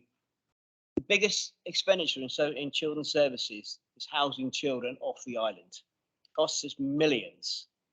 So to sell one room at Beauty House, a great facility, should be increasing Beauty House in size. To sell a room for 166,000 is unforgivable. I cannot support the budget. It's just the wrong decision to make. Beauty House is a great facility, could be bigger. We could have more support on the island, which would save money in the long term. I know how much we spend for off-island housing of children. I know Steve saves money every can on placements on the mainland. To sell a room in the one facility we have got to make the budget balance, I can't agree with that. It's just a silly decision, unfortunately. So I won't be supporting the main budget either, but I will support the 2 amendments. But I do thank everyone for the work they've done, because I know how hard it is to put a budget together. Thank you. Councillor Lever. Thank you, Chair. I'd just like to pick up on a couple of points. Firstly, thank you to Councillor Peace for his words on ICT being an easy target. I completely agree with what he's saying. You're essentially in danger of creating security risks and also additionally to that, creating a false economy around not providing officers with the tech that they would need to do their job to the best of their ability. So I don't think we should be going down that route, and I do think it is an easy target. Secondly, I'd just like to pick up Councillor Robertson on, I believe what he was implying was that the main reason we're in this mess is because of the council itself, which I really take issue with the gall to do that as a Conservative member. I can't remember which leader of the Conservative Party that he voted for, whether it was the one that tanked the pound and the national economy, or whether it was the one after that that is now struggling to recover at the same rate as any of our comparable neighbours. So he'll have to remind me about that. And so it's for those reasons that I land somewhere close to where Councillor Quigley is, in that I can't vote for any of the amendments and reluctantly will be voting for the budget substantive. Thank you. Councillor Quirk. I'd like to commend Chris Jarman on the budget, but pick up with what Andrew Garrett said about the timing. Councillor Jarman shared his cuts with the Conservative group, but at a time that you couldn't really do anything about it. You need to have that discussion way earlier so that you can actually look about alternatives, question the way that you're doing it. When the Conservative administration actually put its budgets out 3 out of 4 years, way before, months before, and that allows difficulties because people complain about it, but it actually allowed discussion and points to be made. And I think that's a really important thing for the future. But and I agree, it should actually come out before Christmas. But it's a really difficult time. It's going to be a hard budget for whoever is making it. There's going to be difficult decisions. You can see the support that has come in from Chris and Kerry for the budget being as good as it is. And I would like to thank them for the support that they've actually given to individual councillors when we've asked for information. We actually put in an amendment to refund, put the funds back in for the Stroke Association, but withdrew it in favour of Councillor Brodie's. The objection is very much taking the money from reserves, and historically that is something I would never have wanted to do. But those reserves were put there by the last Conservative administration, resisted the intention to spend it by many of the members opposite, who every budget wanted to actually delve in and spend the reserves that we were putting aside. And so on this occasion, I don't actually feel bad about raising the reserves because they weren't put there by the Alliance. The members of the Alliance will actually try to spend it consistently, definitely will, but consistently to the last 4 years of the Service Administration. And I think it's important that we actually keep the things that Jeff is talking about. I will support Jeff's motion, and if it needs seconding, I don't mind seconding it. I will actually support.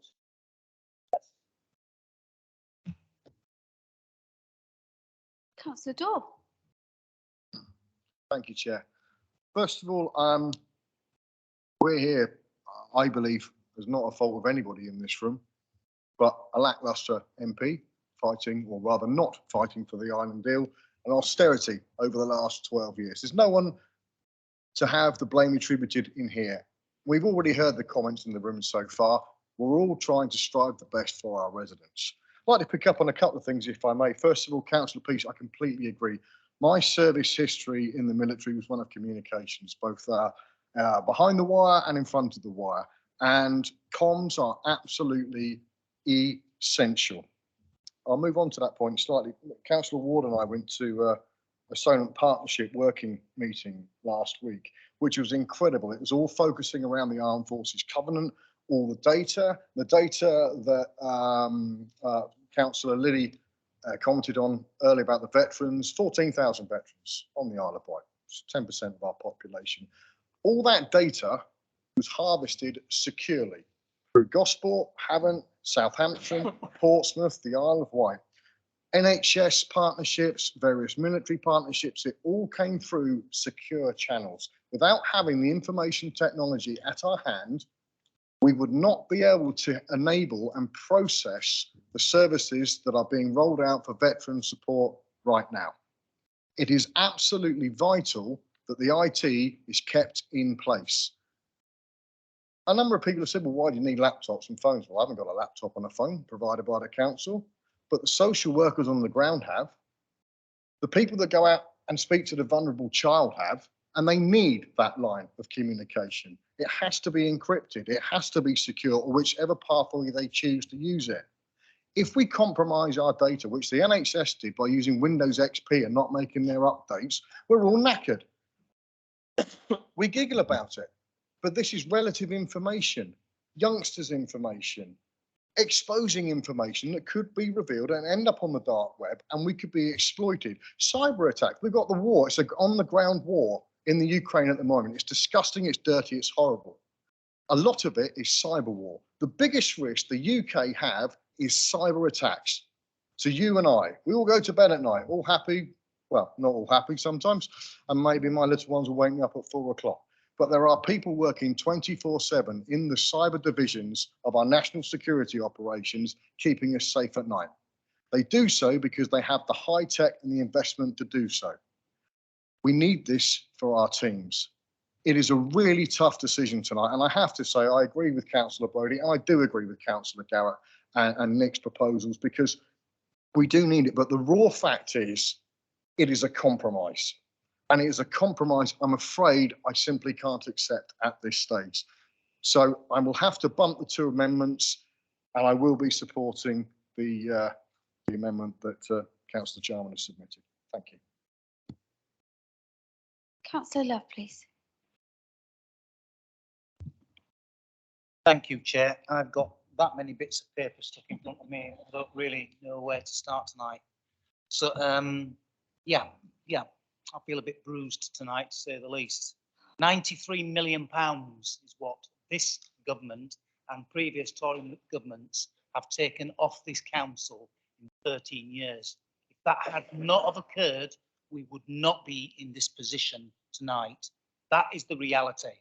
The reality this year for my teams, who have done an incredible job in adult social care, is that just to stand still because of inflation and other pressures, we would have needed £7.7 million. I have been able to transport that cost and that cut to other people around in their departments here. Didn't want to do it. It's the most awful thing that I think I've ever had to do in terms of dealing with money tonight. We've got that down to my team having to face a cut of about 1.8 million. And as Councillor Mosdale has pointed out, we've had year upon year upon year of millions of pounds lost to adult social care. And there comes a point when I have to make some incredibly difficult decisions that I do not want to make. And that is that I have to put all of my funding into the very front line, and there's different levels of front line. And those front lines are people who cannot get out of their home, who need care because of their disabilities of all ages, and that's where the money needs to go. IT, it's a ridiculous thing. IT saves us millions of pounds in terms of how we use that in the work. It's not just about officers. My frontline staff need high-end equipment so that when they're out there in the community, they can contact those doctors, nurses and other services to support the people that they care for. I'm a bit disappointed and I feel really quite hurt. Clearly, Councillor Brodie must have a crystal ball, or perhaps it's more like a glass one that you shake, because some assumptions there about, collecting 300,000, which might or might not happen in 3 years' time. And the evidence so far is that everything's slipping. And then, of course, people seem to be joyfully pointing the knife at me tonight, don't they? Because I've had to make those really difficult decisions. You have no idea what conversations, Councillor,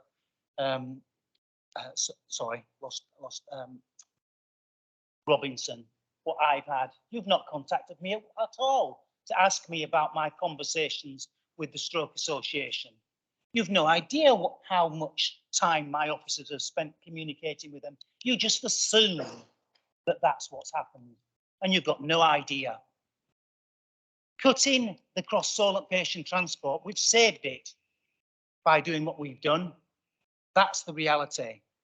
I am bitterly disappointed that I've got to vote for this budget tonight, but I'm doing it because I want to save adult social care and those people on the front line. Thank you. Councillor Lilly, please. Thank you, Chair. I respect all the hard work that's actually been done by Councillor Jarman, but also the work that takes to put in amendments to Councillor Brodie and to Councillor Garrett. It takes a lot of courage to actually look at things and take things, and you should respect that. I've got particularly 2 points. One is about the Stroke Association. It was I that actually raised my concerns at corporate scrutiny about it. And I've also raised it with Councillor Nicholson so that it actually can go on to a health scrutiny committee, the next one's to discuss, because it needs to be discussed with the other partners and the other stakeholders, particularly the NHS. And in fact, at a briefing that we had today, it was clearly said that in the changes that are being proposed within the NHS, that they were investing a lot into a stroke and a stroke unit, and that they were looking at further finance within that. So there needs to be a discussion with all the stakeholders involved and actually look at the finance that will be coming very much from the chief executive of the NHS, saying that they're hoping to come into the islands, particularly to do with the deficit, which we know the Portsmouth University did many years ago of the 6 million, which is now actually probably an incredibly amount more than that. But there was some hope from that kind of conversation and that work, which I'm sure Councillor Nicholson can confirm. And I think that we do need to look on the Stroke Association. It's procurement, it's an actual contract, and I think we get into a danger when we're actually naming an organisation, because there's other providers within that. And I think we have to look at the needs of stroke victims and their families on the island, and actually for the various agencies to act appropriately. On IT, I have to come behind Councillor Peace on this. We have to be very, very cautious on IT. Majority of the IT that is being developed and the mobiles and laptops are actually towards adult social care and children's services.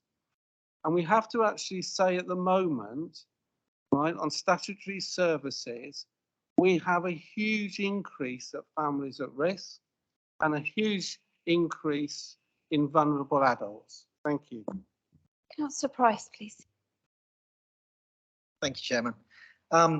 First of all, yeah, this is the 10th budget meeting I've been here for, and I've I've voted which way I've thought I should over the years, and I've in fact voted against the Conservative budget as well. I would like to commend Councillor Jarman and the Cabinet for not taking the easy route, which wouldn't be an easy route, let's face it. Throwing the towel in it is not a responsible way of acting, and I commend you for doing that. We know this is difficult. We, all the Conservatives over this side of the chamber, know that. It is a dreadful situation.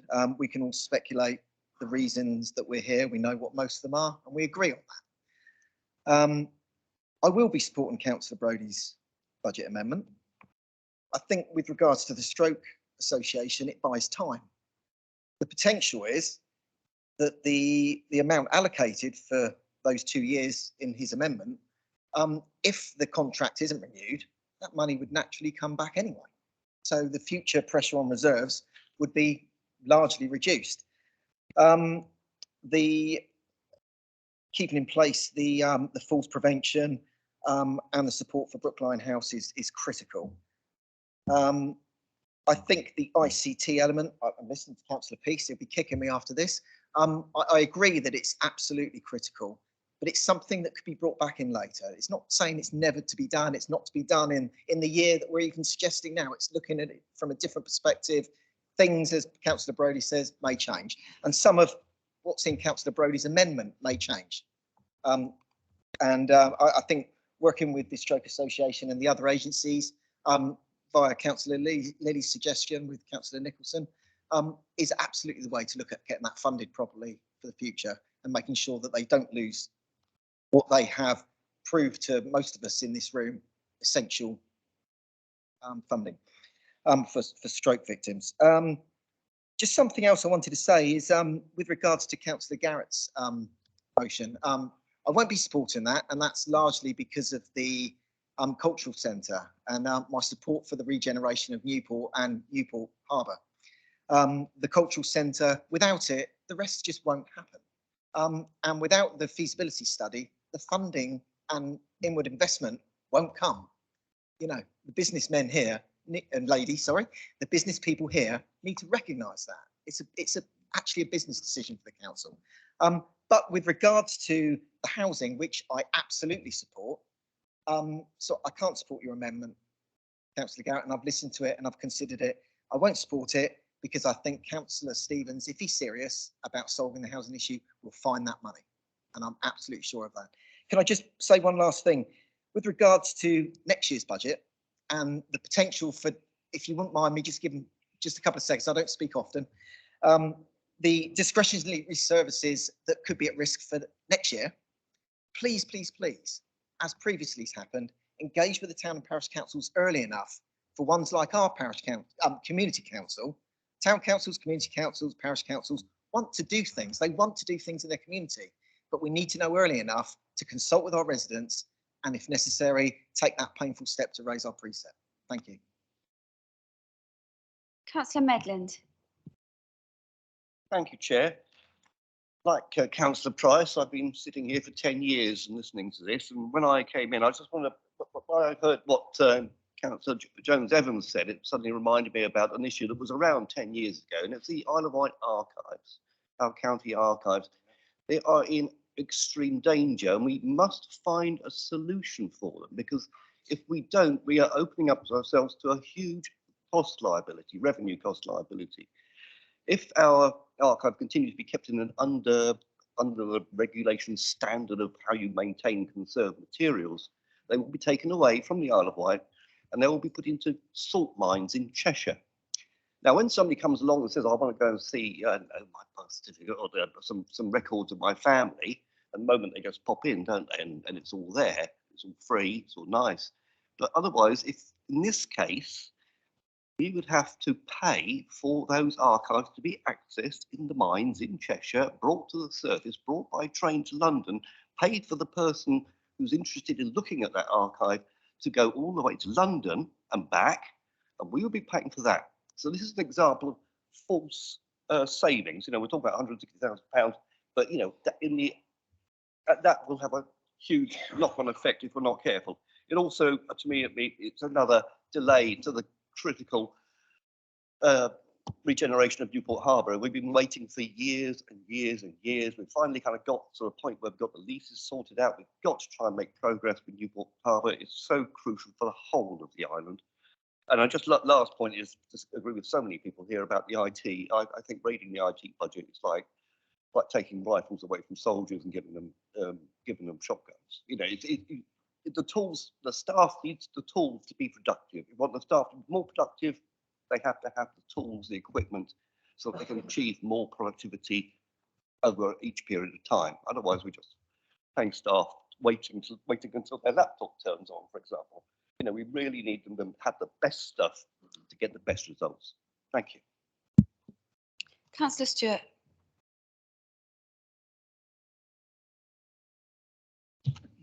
I talk too loud anyway, so I'll quiet myself down a little.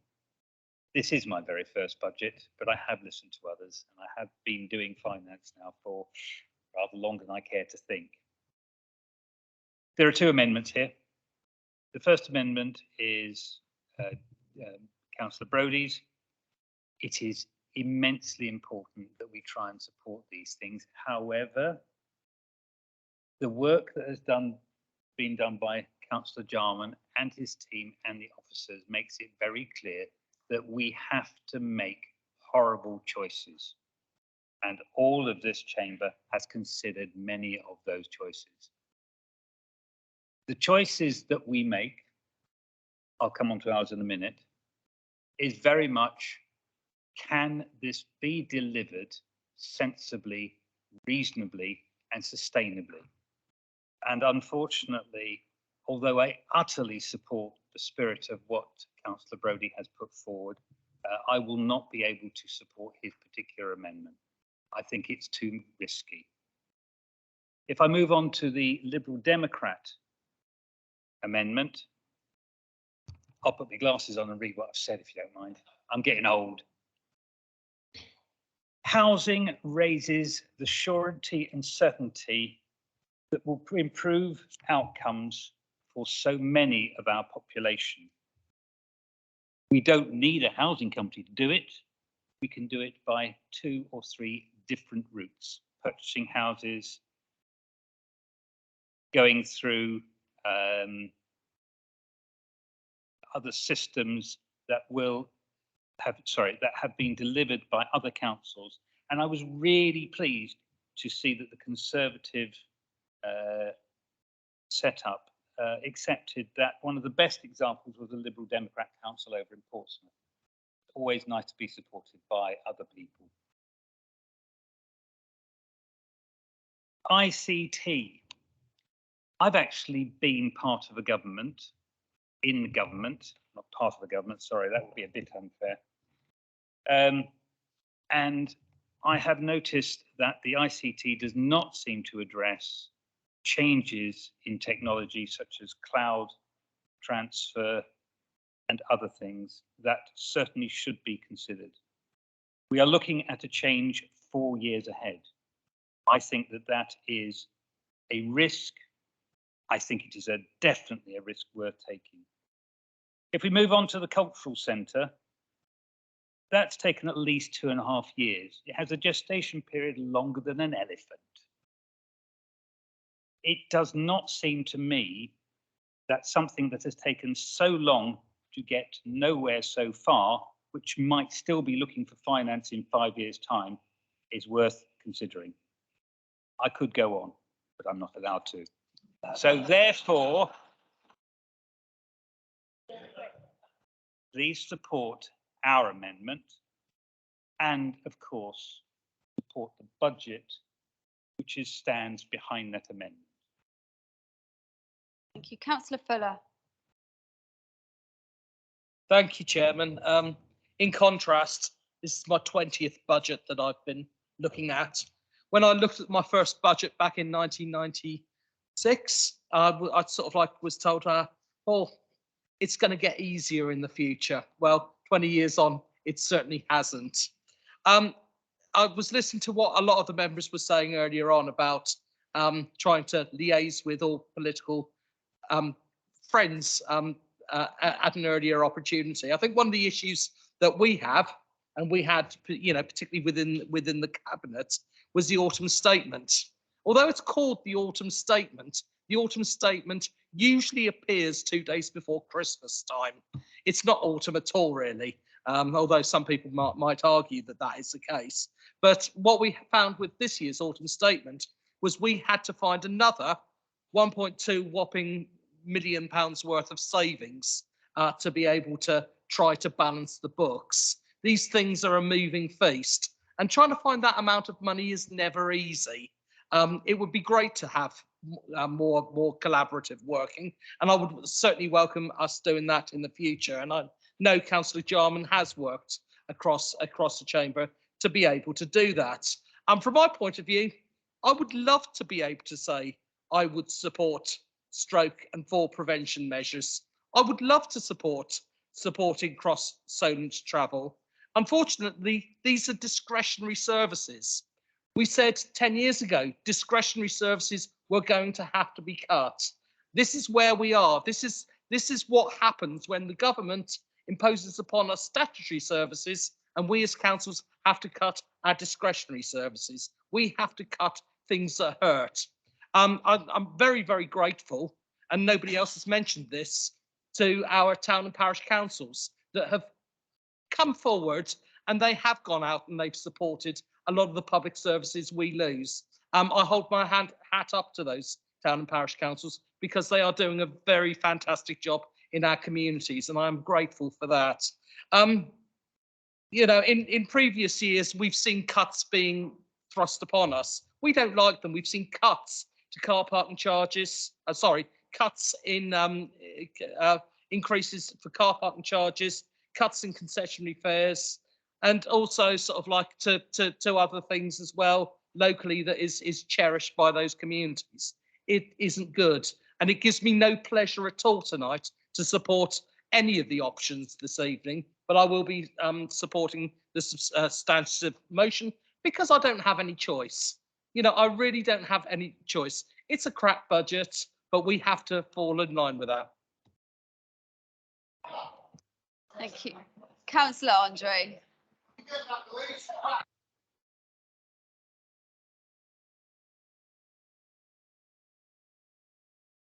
Councillor Andre, please, we'll carry on. How do I follow that one? The benefits of coming in towards the end of a debate, I suppose. Firstly, I'd just like to pick up on Councillor Brading's comments about the Bewley House. As I'm sure Councillor Brading is aware, having held the portfolio that I'm now privileged to hold prior to me, that it is a complicated issue. Our analysis has shown that Bewley gives us sufficient capacity for the island at this point in time for the children with the type of disabilities that Bewley deals with, which allows us to sell one bed. The children that go off island tend to have different and often more complex needs. And we've always acknowledged that the saving is not without risk and that we will always prioritise island children for Bewley, and we will keep this under review. And in fact, placements is a national issue, which I am involved with a lead members group. We've actually written a letter lobbying for, we need funding for these complex placements, and it places huge pressure on our budget. In terms of the IT, to echo Councillor Love, the children's social workers that are working remotely on the front line need the right equipment, and it would be absolutely irresponsible of us not to provide them with the right equipment that they need to keep our island children safe. Now, onto the budget and the amendments. I've experienced both sides of this chamber now through 6 budget processes, not perhaps quite as many as some of my colleagues have. When we first started this budget process for 23-24 last year, I think it's fair to say that we really didn't think that we would be in the position that we are today in being able to deliver a legal, balanced budget. And that is in no short part to the immense work that has been put in, particularly by Councillor Jarman and by our Section 151 officer and Kerry Hubbleday. They have worked incredibly hard to get us to the position where we are today. Now, it's been highlighted that the Section 151 officer is the one that triggers the dreaded Section 114 notice, such as we've seen several authorities across the country. Both of these amendments carry far too much risk to this council, so I cannot support them, but I can support a budget that is financially viable. Thank you, Councillor Andre. Councillor Stevens. Thank you. I've got 2 or 3 lots of paperwork that I'd prepared earlier, but rest assured, folks, that's staying there because quite honestly, a lot of it's been said. I really want to thank Councillor Gary Peace. He knows his stuff. He understands the brief. And in actual fact, I picked up the reins from him when I became cabinet member and took on corporate IT. We were in a bit of a state last year. We had a bad audit for our corporate website, etc. So what we did, thankfully the team at corporate IT got together and moved things forward, and we're looking more solid now than we ever have been, and getting things done. So I want to say we've come from a place where we didn't want to be to a place where we're currently moving forward in a positive way. I don't want to see that eroded in any way, shape, or form. I take my hat off to Councillor Peace and indeed other members that have noticed that taking money out of IT is not the way to solve our problems, whether it be housing or whether it be other causes such as the one that Councillor Brodie quite rightly highlights. He's picked those things out that are causing people on the Isle of Wight problem. But with regard to the Stroke Association, we got until June to sort something out through negotiation, as Councillor Robertson said. The door isn't closed, but let's see what we can do. So my big thing about the both the amendments are that I can't support anything that is going to cause a problem with our corporate IT and the end users who are out there, even on an evening like tonight at the sharp end. Their safety and the safety of their clients come first for me. And don't forget, they do work across various platforms, IT platforms. And if we let that slip, we'll probably find out that we're not going to be able to utilise some of the information that we're very fortunate to do at present. So with that saying, I will be supporting the substantive motion, and I want to really thank everyone for their interest in IT and also housing.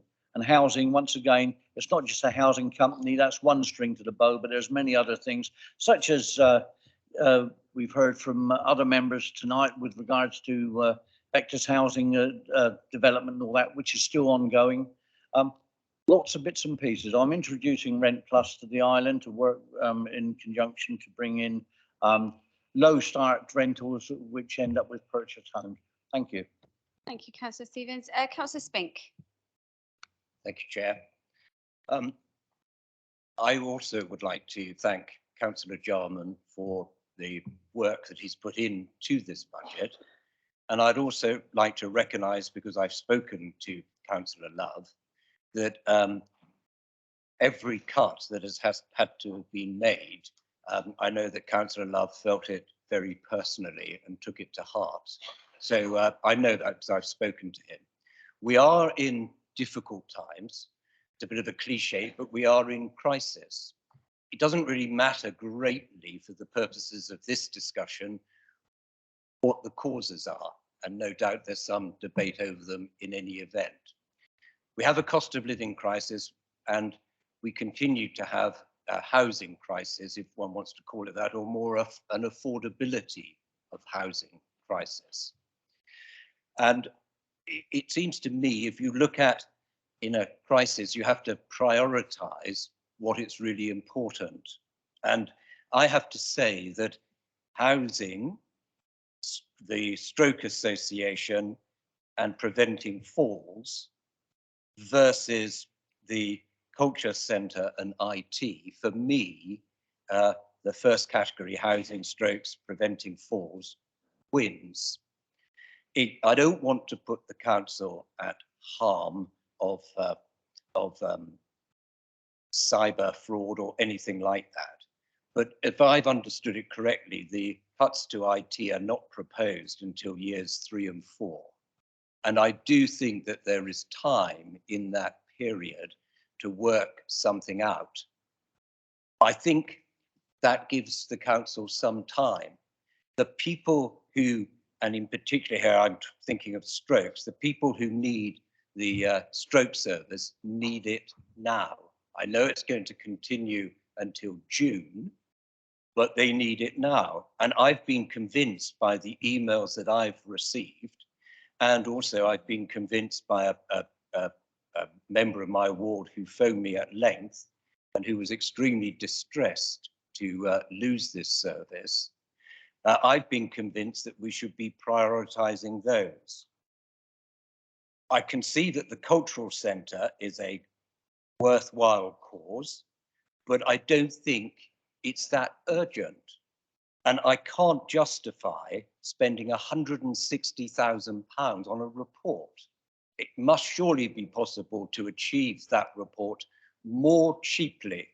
And if not, then perhaps we have to go back to the drawing board and wonder if we want a cultural centre, because that's not going to be an end of the council's expenditure. After the feasibility report, there'll be some other report required and some other report required. So I urge you both, I urge you please to support both amendments, because I think we can get around the other problems in an independent and different way. Thank you, Councillor Spink.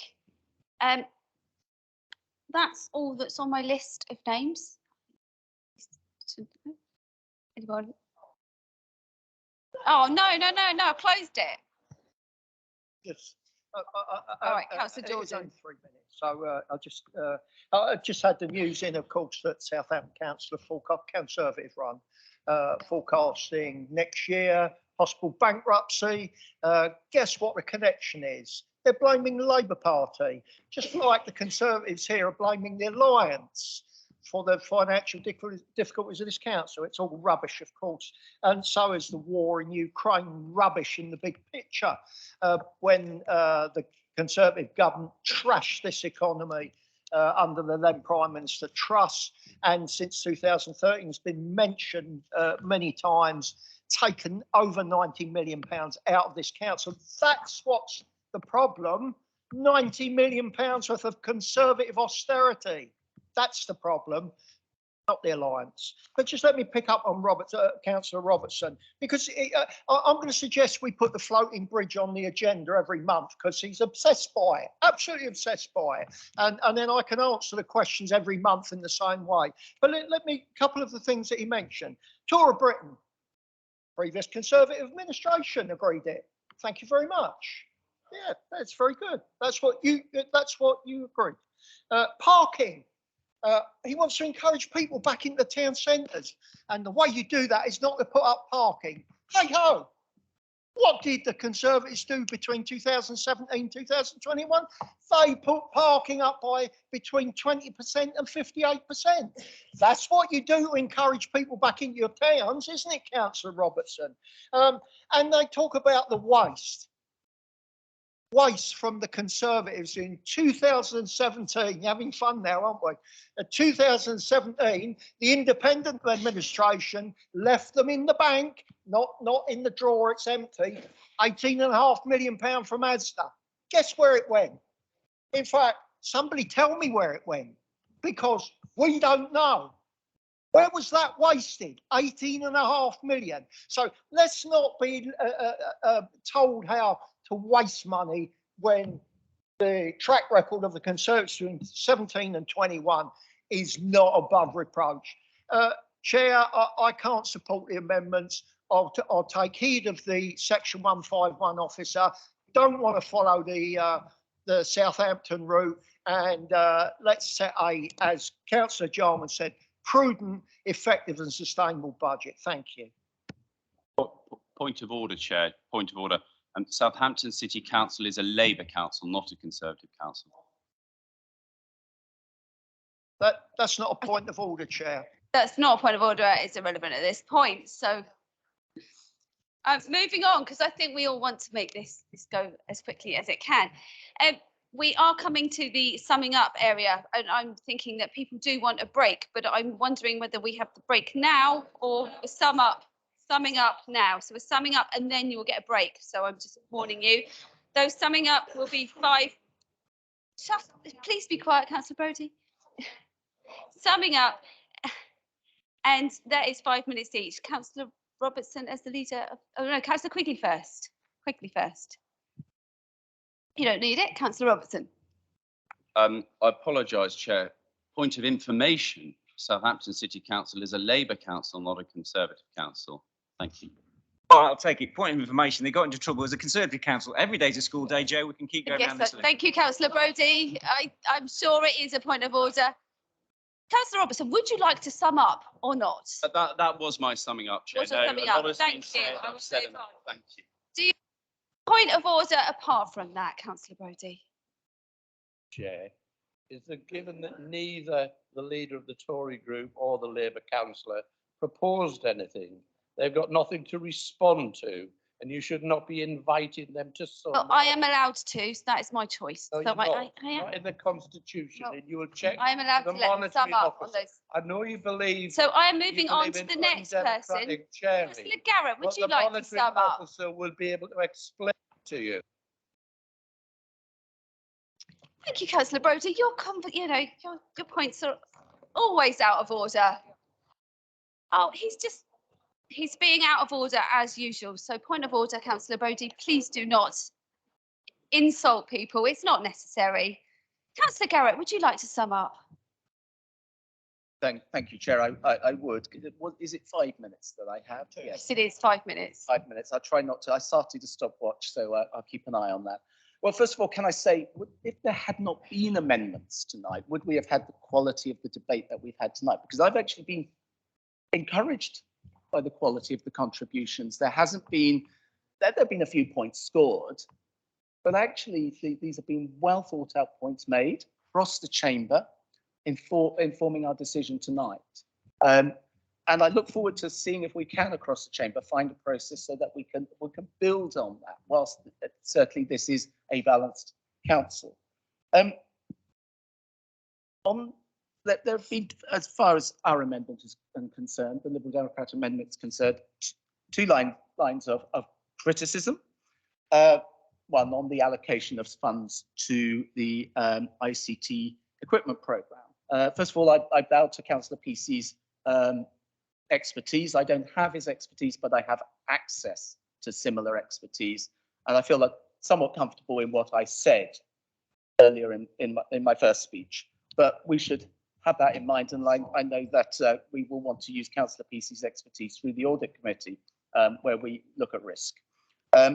What the Liberal Democrats are putting forward is a reduction in the ICT programme in year 4, so 2026-27, of a fairly modest amount, which represents 6% of the total allocation across the 4 years. It does increase the risk a little, but they're not a lot. And I think 6% is that margin of risk, which is just about dealable with.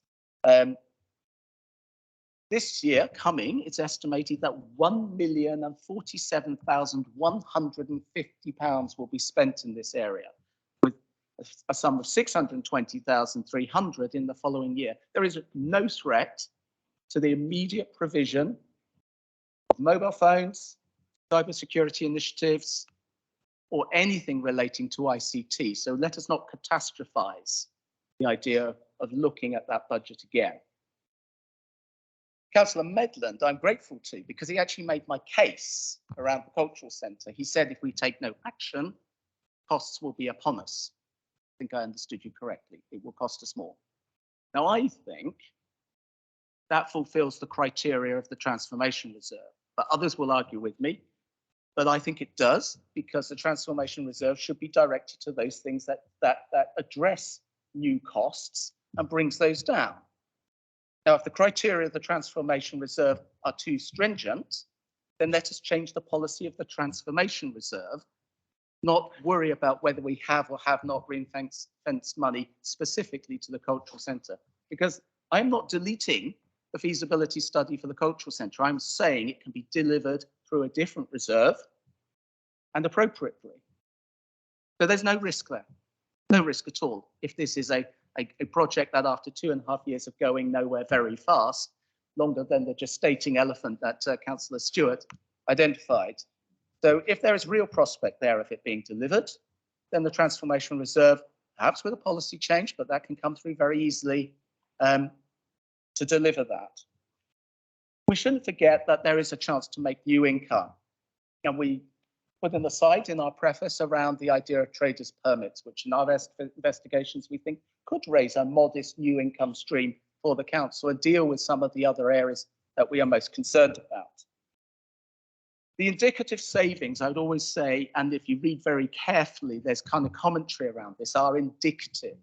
So the mood music out of this council today is the Stroke Association issue, the Falls programme, other ones that have been raised are matters of concern to this council, and Cabinet shouldn't feel it has comfort to go ahead with them until it has re-explored them. And this brings me to the difficult issue of Councillor Brodie's amendment. I fear I cannot support you, Councillor Brodie, tonight, because I think it's just that little bit too far down the risk for ICT. And I fear it would also undermine my ambitions and those of Councillor Stewart on delivering affordable housing. It's not dependent upon there being a housing company. We're advised to put it into that fund, but I understand we could spend it as a cash sum in other ways. But we can deliver homes for islanders. And I think that has got to be a better outcome of the budget tonight than what is proposed on the bare face of the budget from Councillor Jarman, much as he has worked very hard on it. Thank you very much. Thank you, Councillor Garrett. And Councillor Brodie, would you like to sum up, please? Certainly would, thank you. There are two fundamental criticisms of my amendment.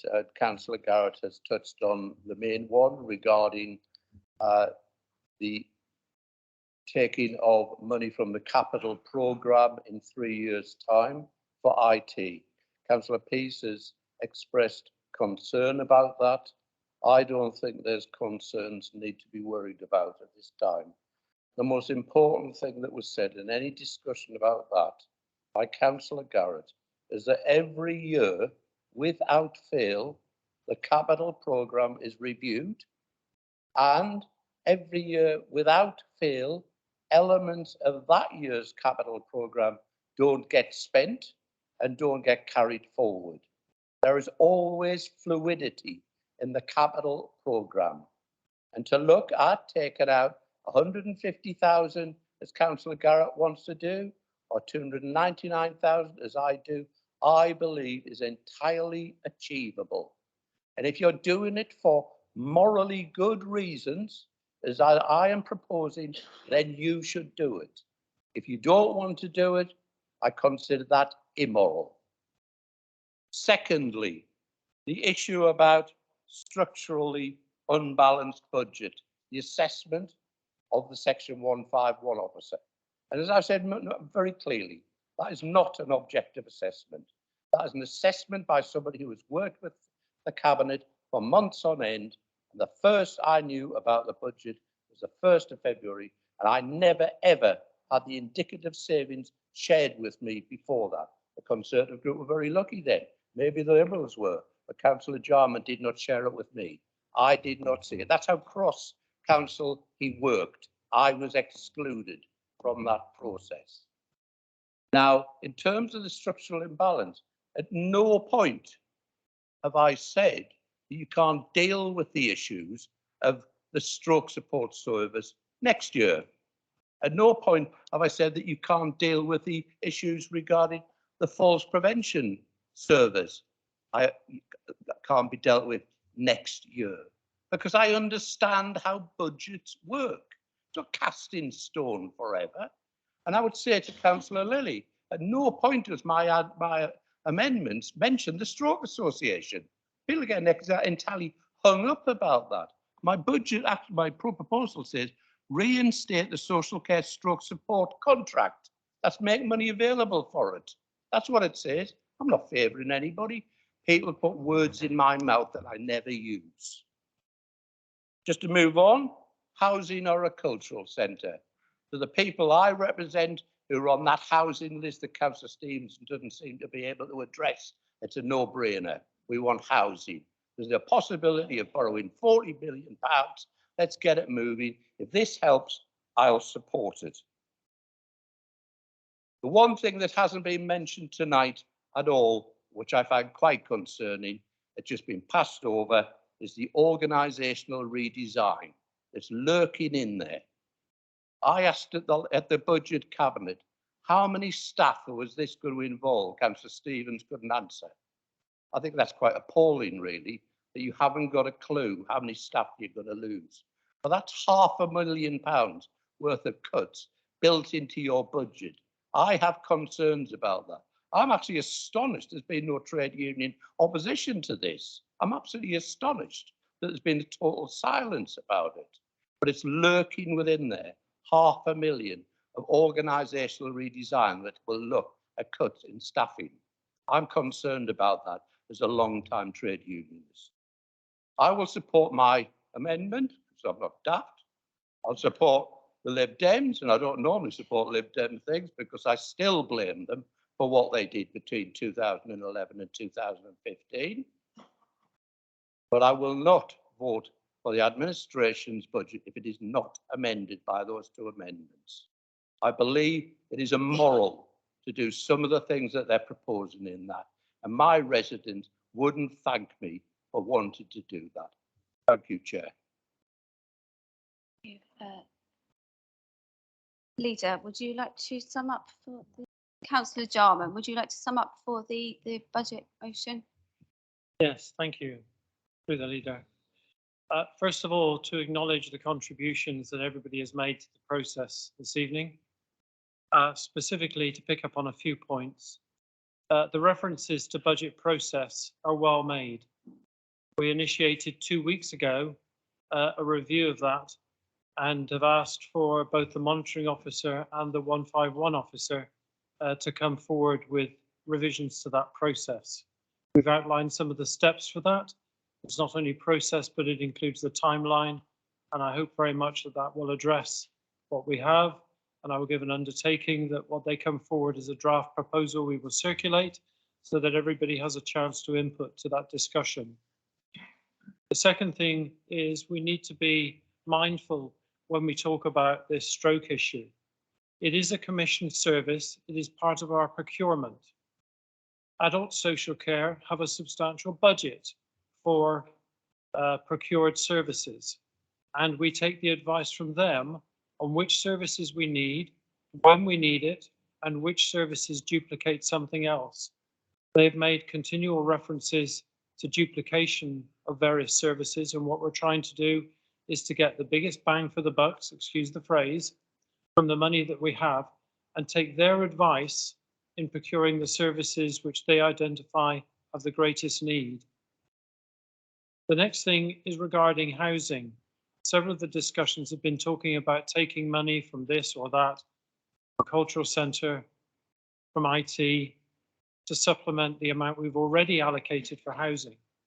We as a council have provided a massive housing provision in funding, adding, with respect, 150,000 or 299 or whatever figure you want to choose to that will not substantially change the overall outcome.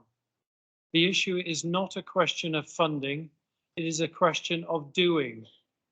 That it will remain a question of doing until this council moves forward and resolves it. It has the money available. So to Councillor Mosdale's point, you can have the housing and the cultural centre. The substantial budget provides both of those. There is no need to amend that. If I come on to a couple of other issues, you will have all read, and I know there's been some attempt to dismiss it, the advice from officers and from the 151 regarding the risks of the amendments. Those are not lightly made. They should not lightly be dismissed. They should be given the weight that the experience of those staff and of our 151 officer in finance have obtained. They have the expertise, and I value their input to the process. The last year is to look at where we are with our reserves. I know people like to take from reserves. Last year we took from them substantially, a total of 8 million from the reserves and from treasury management gains, a lot of money to deal with the crises that we were faced with. At the moment, our 151 officer has increased our general reserve level from 7 to 8 million. It leaves us with under 4 million of headroom. If we were to face the same pressures next year as we faced the last year, we would be in severe difficulty. So we are being prudent. We are being cautious. I urge you to reject both of these amendments and to stay with the substantial budget which has been discussed, prepared and validated. Thank you. Thank you. I think we've taken on an awful lot of information there, and I think everyone would appreciate a break before we go to the vote. No, you wouldn't. That's why I wanted to put it to you all. You would like to go to the vote. Okay, then we could have a break. Okay, that's the joke. I just need to check a couple of details.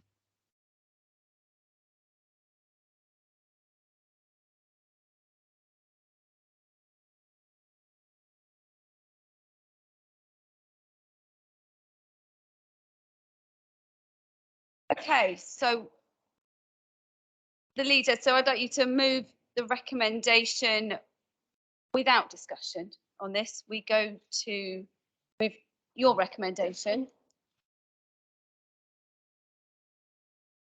No?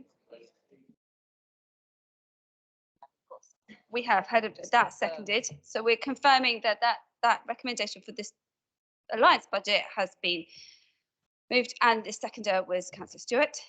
And now we move on to Councillor Brodie to propose his amendment and ask for a seconder. Chair, I think you'll find the process according to the Constitution is the leader moves the substantive motion and all amendments. That was seconded by Councillor Stewart. All you need to do now is to go through voting, named vote on my amendment, then on the Liberal Democratic amendment, and then the substantive motion as and if amended.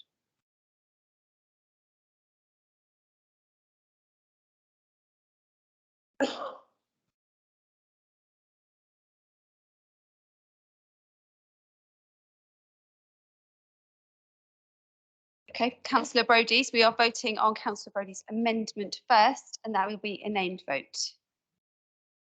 Councillor, Mr. Potter, would you like to go through the list? Thank you, Chairman. As has been outlined by the Chairman and Councillor Brodie, it's Councillor Brodie's alternative budget proposal, which stands to be voted upon at this moment in time. As members will be aware, I will read out a list of names. If you could please indicate clearly whether you are for, against or abstain in relation to Councillor Brodie's alternative budget proposal. So if you bear with me. Councillor Andre. Against. Thank you. Councillor Bacon. Against.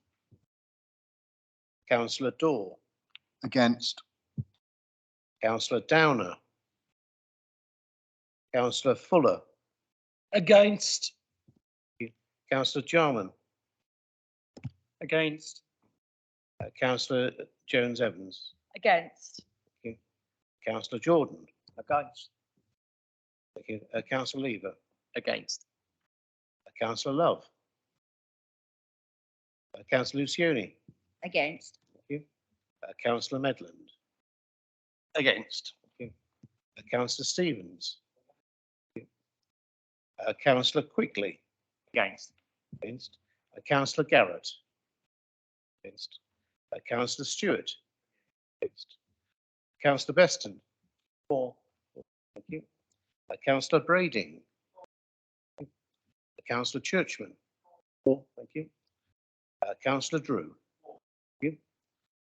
Councillor Henry, thank you. Councillor Mostel, Councillor Nicholson, against, thank you. Councillor Oliver, thank you. Councillor Outlaw, Councillor Peace, thank you. Councillor Price, Councillor Quirk, For. thank you. Councillor Redrup, For. thank you.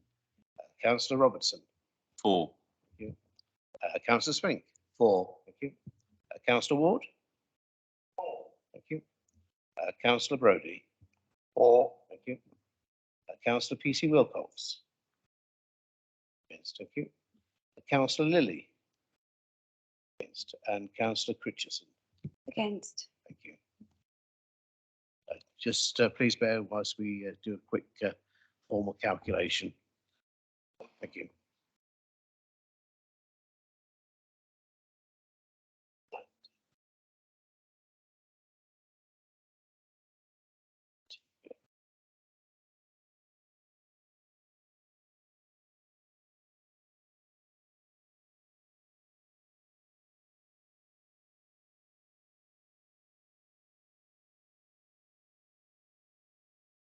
Okay, the result from that is there's 15 for, 20 against and 1 abstention, so that motion falls. We then go on to the Liberal Democrats amendments and we will vote on that. Again, it's a named vote. Thank you, Chair. So this is Councillor Garrett's alternative budget proposal. And as before, if you could indicate clearly when your name's called, whether you're voting for, against or abstain. Councillor Andre. Against. Against. Thank you. Councillor Bacon. Against. Yes, thank you. Councillor Dorr. Against. Thank you. Councillor Downer. Thank you. Councillor Fuller. Against. Thank you. Councillor Jarman. Against. Thank you. Councillor Jones Evans. Against. Councillor Jordan. Against. Thank you. Councillor Lever. Against. Thank you. Councillor Love. Councillor Lucioni.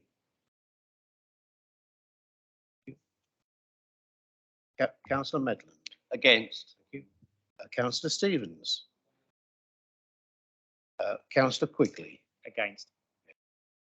Councillor Garrett. Thank you. Councillor Stewart. 4. Thank you. Councillor Beston. 4. Thank you. Councillor Brading. Thank you. Councillor Churchman. Thank you. Councillor Drew. Thank you. Councillor Hendry. Against. Councillor Mosdell. Against. Against. Councillor Nicholson. Against. Councillor Oliver. Against. Okay. Councillor Outlaw. Councillor Peace. Abstain. Thank you. Councillor Price. Against. Councillor Quirk. For. Councillor Redrup. For. Councillor Robertson. 4. Councillor Spink. 4. Thank you. Councillor Ward. 4. Councillor Brodie. 4. Thank you. Councillor PC Wilcox. Against. Councillor Lilly. Against. Against. And Councillor Critchison. Against.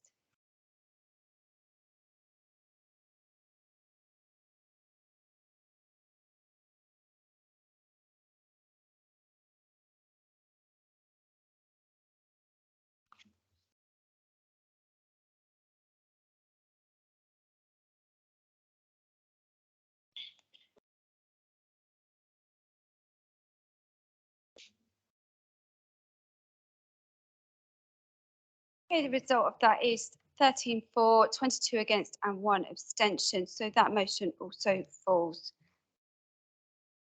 We move on to the substantive motion then. So that is the original proposal moved by the leader without amendments. So again, we will vote on that now with a name vote.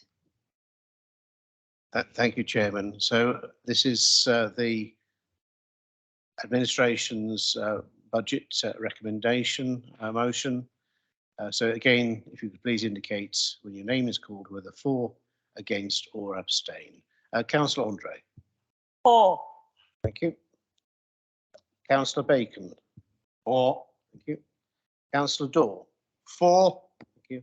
Councillor Downer. Thank you. Councillor Fuller. For. Thank you. Councillor Jarman. For. Thank you. Councillor Jones Evans. For. Thank you. Councillor Jordan. For. Thank you. Councillor Lever. For. Thank you. Councillor Love. Thank you. Councillor Lucioni. For. Thank you. Councillor Medland. For. Thank you. Councillor Stevens. For. Councillor Quigley. For. Thank you. Councillor Garrett. Thank you. Councillor Stewart. Thank you. Councillor Beston. Abstain. Abstain. Thank you. Councillor Brading. Abstain. Thank you. Councillor Churchman. Thank you. Councillor Drew. Thank you. Councillor Henry. Thank you. Councillor Mosdell. Against. Against. Thank you. Councillor Nicholson. Against. Thank you. Councillor Oliver. For. Councillor Outlaw. Councillor Peace. Okay, thank you. Councillor Price. Against. Thank you. Councillor Quirk. Abstain. Abstain. Thank you. Councillor Redrow. Abstain. Abstain. Councillor Robertson. Abstain. Abstain. Thank you. Councillor Spink. Abstain. Abstain. Abstain. Councillor Ward. Abstain. Abstain. Thank you. Councillor Brodie. Against. Against. Thank you. Councillor PC Wilcox. For. Thank you. Councillor Lilly. Thank you. And Councillor Christensen. For. Thank you.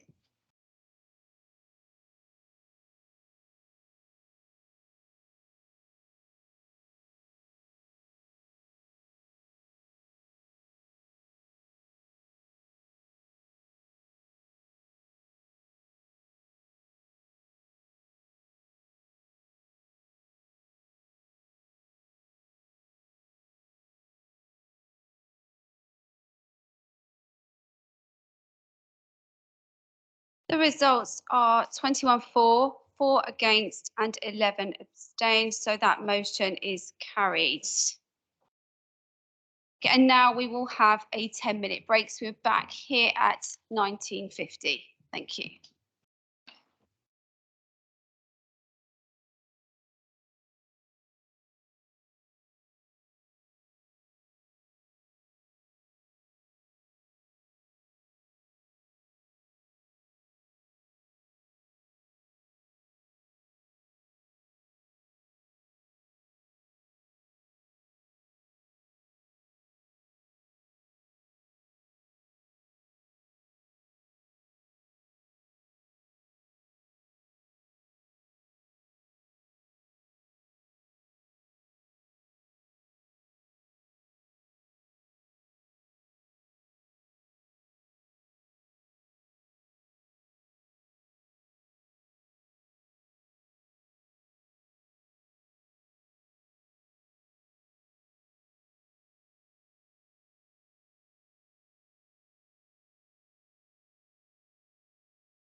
Hello, right, we're back to the meeting. Hopefully everybody is seated.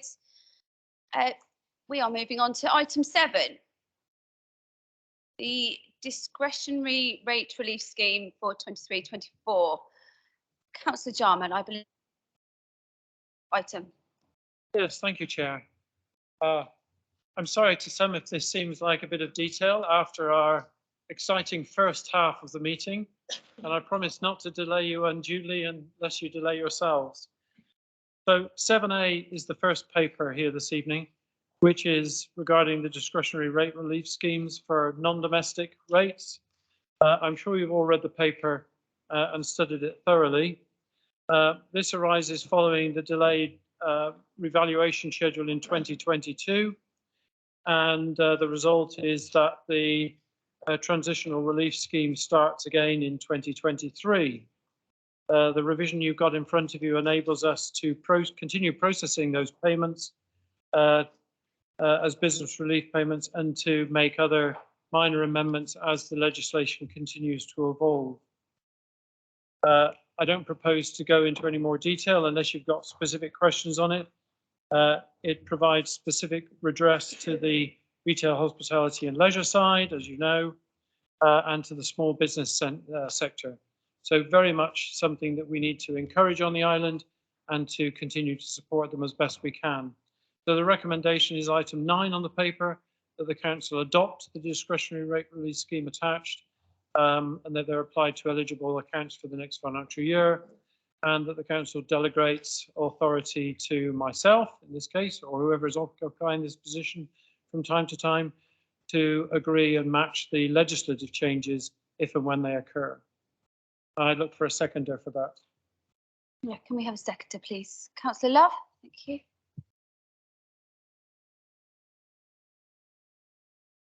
Does anyone wish to speak on that item?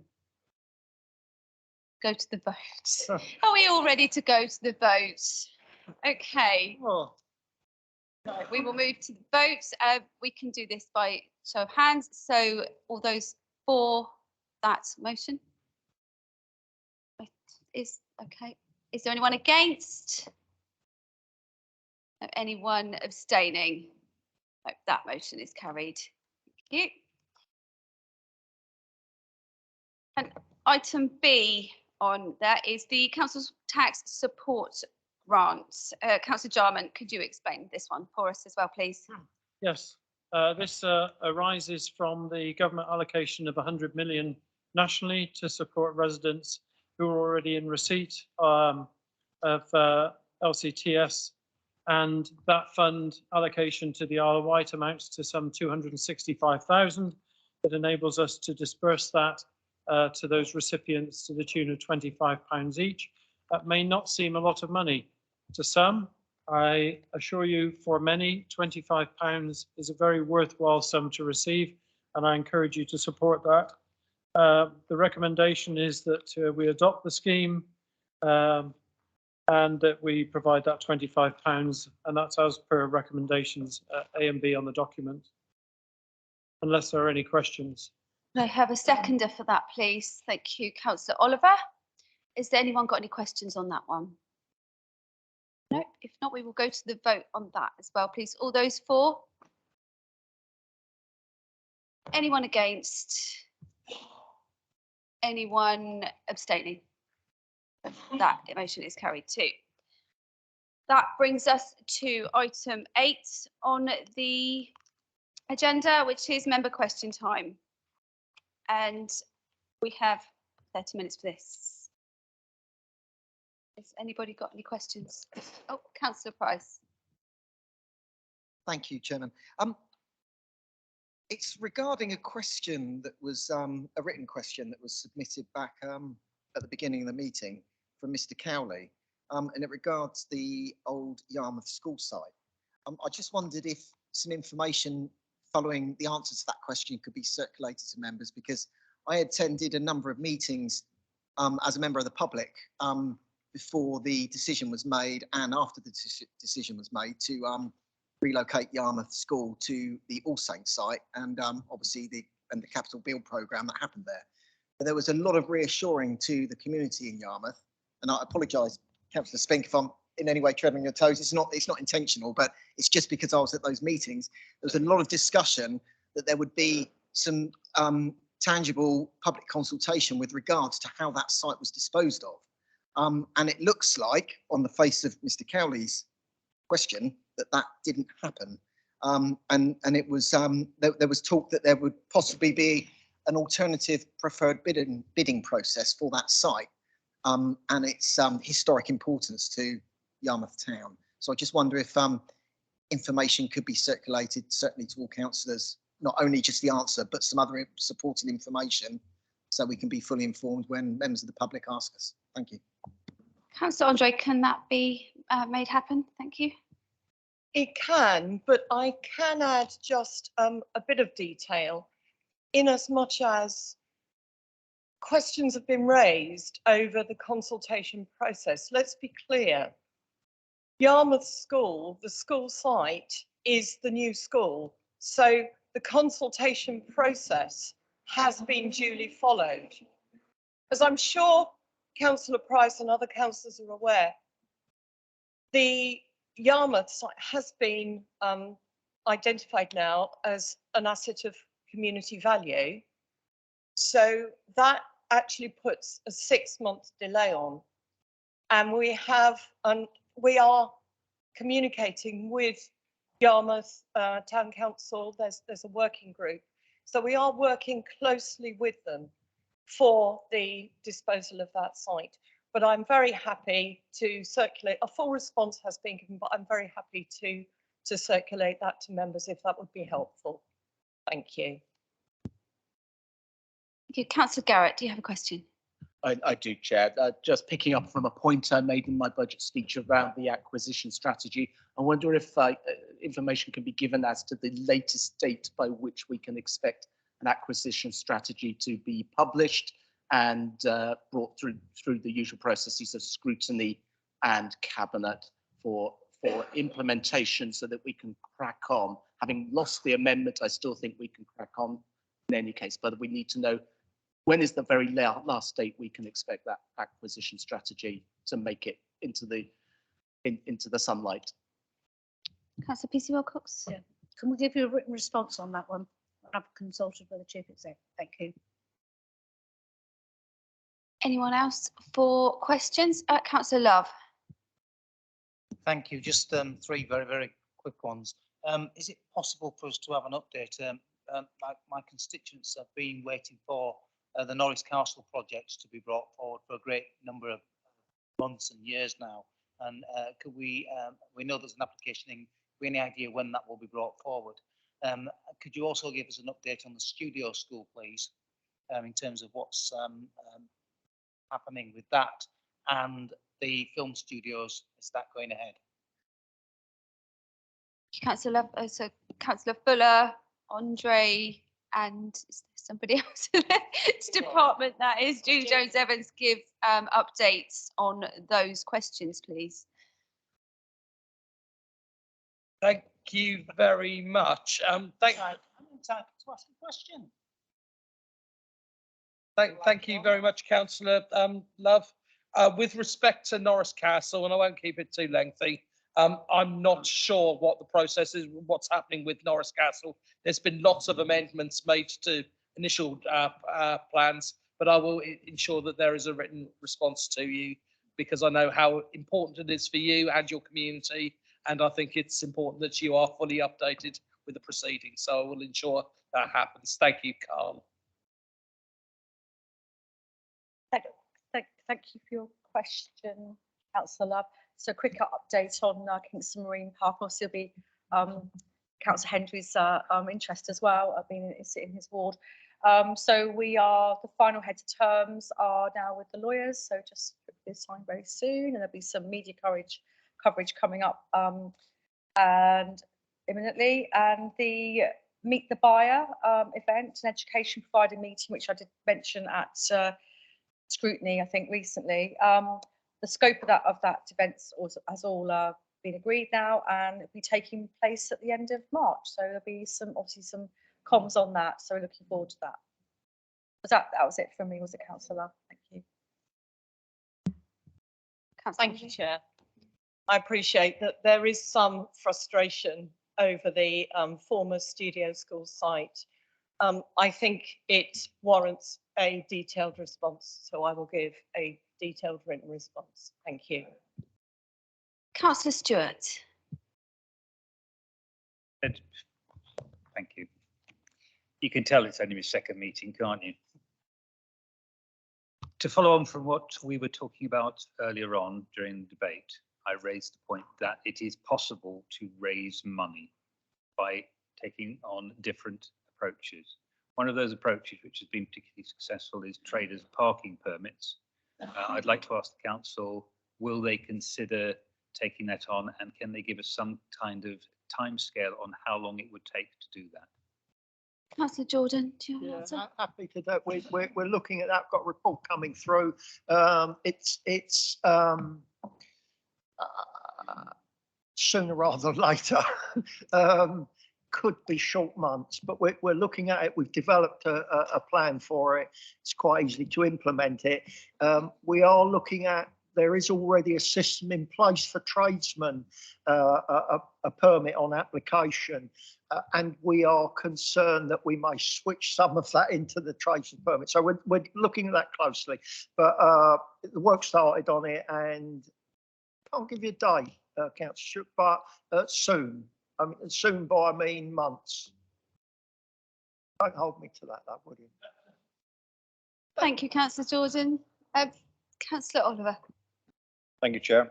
Is it possible to have the three items that we talked about, which is the falls prevention, the social care, and the Brookline House, to be sent to Health Scrutiny Committee to see how we can fund going forward? I can answer that. It certainly is. Thank you, Councillor Nixon. Any other questions? Yeah, I think that's probably the end of the meeting. Thank you, everyone, for bearing with it. It's been a long one. Good evening.